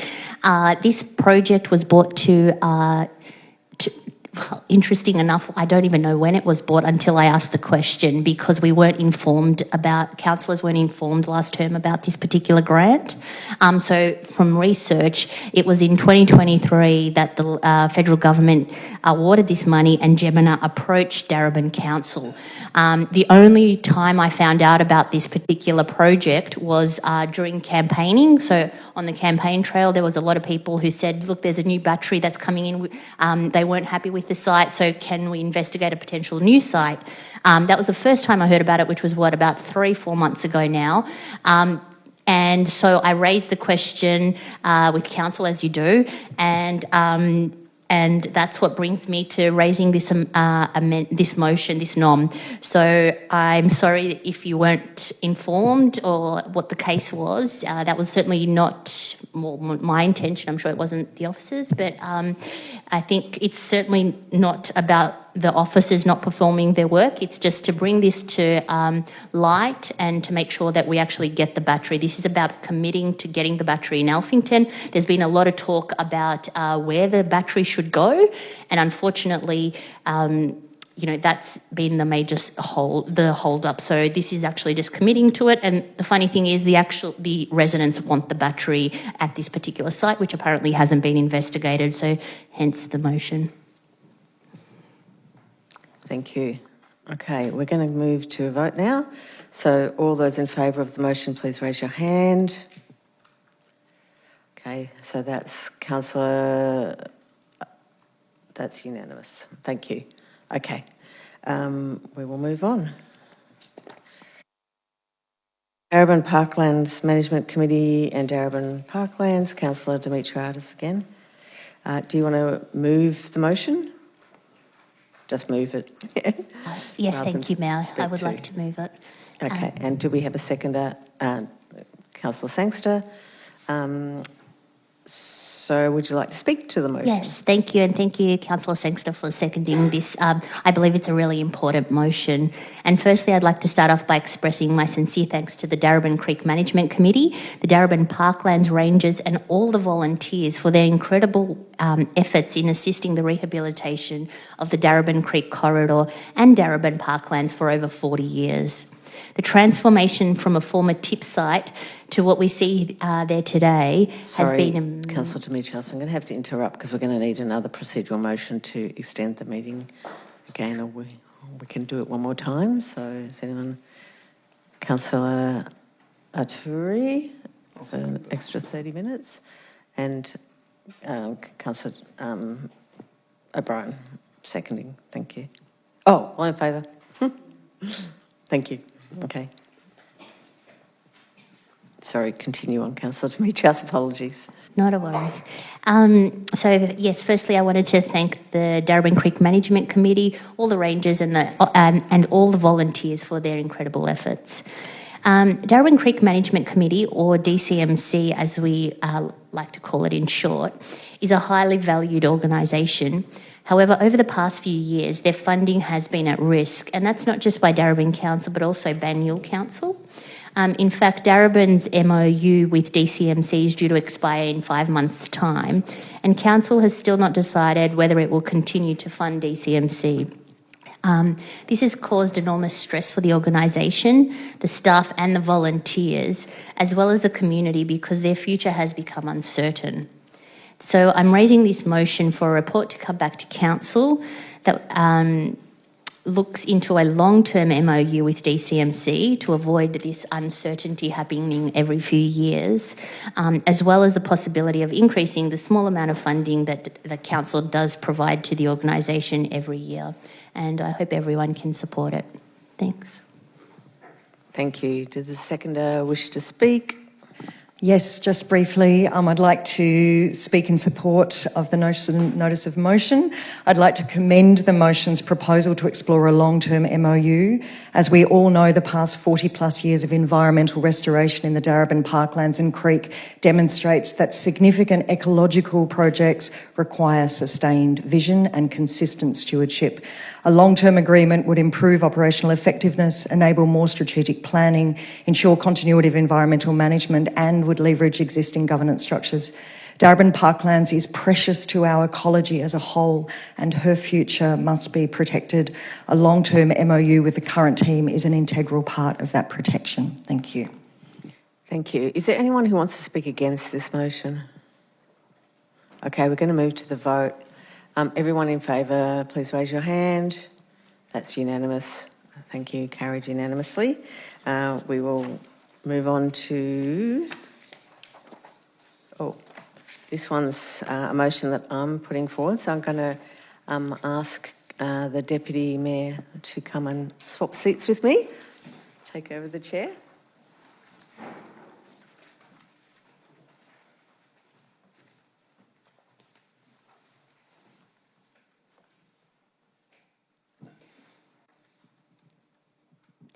Mayor Alaris, do you wish to move this motion? I do. Thanks, you may speak. Oh, sorry. Do I have a seconder for the motion? Yeah, oh, wonderful. Councillor Greco, does the mover wish to speak? I do. Thank you. Hopefully this is a quick one because I think it's a really incredible program that we're I'm asking you to provide some support to here. So, Councillors, I'm asking that you support a motion this evening to provide support to an important community program. The motion is essentially to receive a report at the February Council meeting to consider the impacts of providing short-term funding to the complex support program until at least the end of June 2025. So the complex support program is delivered by Diverse, which is the Darebin Information Volunteer and Resource Centre, in partnership with the Reservoir Neighbourhood House. It's been delivered since August 22. So you can see up there the figures that in that first 2 years it saw more than... Recording stopped. Oh. Okay. Can we get the recording up? Will just be a minute to wait. Will I continue? Yep. Oh, we'll just wait. Thank you, Mayor. Oh, we'll just wait. Recording in progress. Oh, we're back on. Back? Okay. So in its first 2 years, the program saw more than 1,500 community members. It's a really vital service. It provides support, counselling and referrals to people who experience really significant disadvantage, vulnerability and social isolation. People are presenting to this service commonly have one or more of family violence issues, family breakdowns, social isolation, alcohol and other drug issues and mental health issues, and or are requiring financial and housing support. So the program is funded by Council until the end of February this year. It was initially funded in response to COVID, but Diverse have been reporting that they're seeing more and more people experiencing complex and multiple issues, partly because of the success of the program, partly because also of some of the cost of living issues affecting people at the moment. So I think it fits very nicely with and helps us to achieve our current strategic plan. And so, you know, I think it would be, I think it's really important for our vulnerable people in our community that we continue to support it at least until the end of June. So the continuation of the funding would allow that people experiencing significant vulnerability to continue to benefit from this important service and allow Diverse and the Reservoir Neighbourhood House time to investigate future funding. So I hope that you will support this motion. Thank you. Thank you, Mayor. Does the seconder wish to speak? Thank you, Mayor. Yeah, I'd like to say a few words and I commend the Mayor for putting this motion forward. Just as background, Diverse actually requested money last year as part of the budget process. Unfortunately, for some reason, the previous council did not support Diverse to provide them funding for this particular project. It was really unfortunate. I believe that better decisions could have been made last year, and I'm glad that this notice of motion actually gives us the opportunity to revisit the program and revisit possibly funding of this particular project. I think what needs to be said is that this program is not just a simple handout. while simple handouts are reported, and Diverse has communicated to me in the many meetings that I've had with them, how the queues are getting bigger and bigger and bigger as a result of the cost of living crisis and the vulnerability and the socioeconomic disadvantage of many members in our community. So what this project does is that it provides a wraparound service, a more complex, a more sophisticated service to actually help people understand what their issues are, and also to seek advice and referrals to people who are able to actually support them. I commend the service. In June last year, I strongly supported this project, and it was one of the amendments that I had put forward to try and change the budget priorities last year. It got defeated, unfortunately, and I'm glad that it's back, and I'm really looking forward that we are able to support Diverse and give them this money. From a council perspective, it's only a little bit of money if you think of our $200 million that we deal with, but for the community that this serves, it goes a really long way. Thank you. Thank you, Councillor Greco. Are there any other councillors who'd like to speak to the motion? Councillor O'Brien? Thank you. I guess I have a couple of notes about this. So Diverse and Reservoir Neighbourhood House absolutely do amazing work in our community, as do all of our neighbourhood houses, as do all of our community services. And we all know that they're stretched in all of the ways at the moment. And that real need is there in the community. And we're so incredibly lucky that we have these amazing organisations locally in Darebin to serve our community. So my issue is not with supporting Diverse at all, or Reservoir Neighbourhood House. And I'm not going to stand in the way of this motion, I think, but I just, again, want to raise concern about the NOM process and what we're seeing. Based on the advice of officers, this will result in $35,000 that is currently unbudgeted. And as far as I understand it, the NOM process is not supposed to bring us into territory that's asking for money more than $5,000.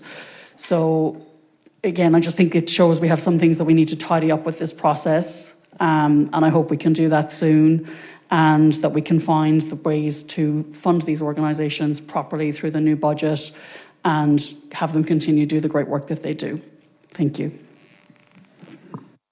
Thank you, Councillor Bryan. I just wanted to clarify that this particular NOM is calling for a review of the budget process, so a report, so it's not over $5,000. So it's within the NOM range. Yeah. Cool. Yeah. Yes, Councillor Jelly. Would you like to speak to the motion? Thank you very much, Deputy Mayor. Through you, Deputy Mayor, I would just like to use this time to actually kind of sneakily ask a couple of questions of officers for them to include in the report, because I didn't get my hand up in time to say I had a couple of questions, which is mainly around why the original funding wasn't continued all the way through to the end of the financial year. That seems to be quite irregular, so I'm really hoping that in supporting this motion that calls for a report to come to us in February, that some of those questions can be answered to give us more background. And I reiterate Councillor O'Brien's concerns around the NOM process, and note that a notice of motion is a useful way for a councillor to raise an issue which doesn't require advice or a lot of consideration by staff. But clearly we need a bit more advice and information around some of these topics that are coming to us. So it'd be great if we could find another way to actually bring these to our attention, given that we have so many people. Sorry, I'm happy to speak there. 10.11B, it's irrelevant to the matter that's currently being discussed. Yes, would you like to rephrase your arguments, Councillor Jelly? We're talking about the diverse motion NOM rather than NOMs in general. So I think we just stick to the topic on hand. Oh, thank you. My apologies. I was merely seeking to address the fact that there is information that's not at hand to us as councillors about the reasoning behind the shortfall in funding for this program. And so I'm hoping that will be brought to us in the report in February. Thank you. Wonderful, thank you. Are there any other councillors who'd like to speak to the NOM? No? If there are no other council... sorry, does the Mayor, would she like a right of a reply? I think just the only thing I'd just add to it is my understanding was that it was funded and assumed that it would not be needed beyond February, but clearly it's shown that it does. It's a really big need, so that's why the short-term funding, from my understanding. So yeah. Thank you, Mayor. If there's no other speakers, I might put the item to vote. All those in favour? Oh, wonderful. It's carried unanimously. Thank you. And I'll now ask the Mayor to resume the chair.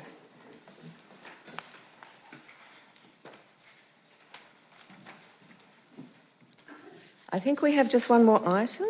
Is that correct? Oh, there's no urgent business, I presume. Good. We're going to move along. One more item. We've got 24 minutes left. Getting close. So yes, this one is in a confidential conversation about the... Yeah. Sorry, this item is about the appointment of the CEO recruitment agency. As such, it's designated confidential because it has personal information.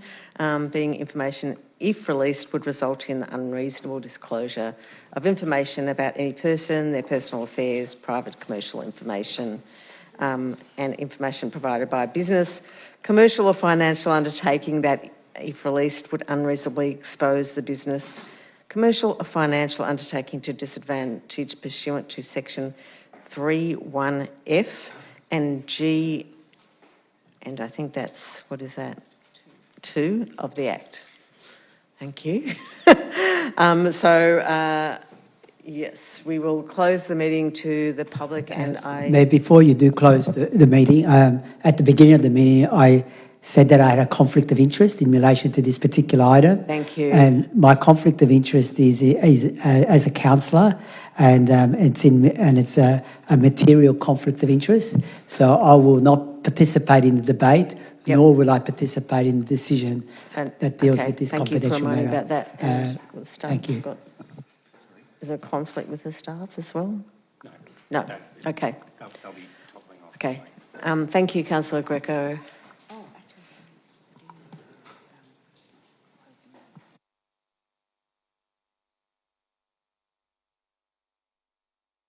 So is there a councillor... thank you, Councillor Turi. Yeah, I'm happy to move that in accordance with 66(2) that we close meetings to members of the public so we can consider this item. Thank you. Do we have a seconder for that motion? Thank you. Does the mover wish to speak? Okay. Second. All in favour? Thank you. Okay. We will close the meeting then to the public. Thank you. We will be back, but only to say to close the meeting. I think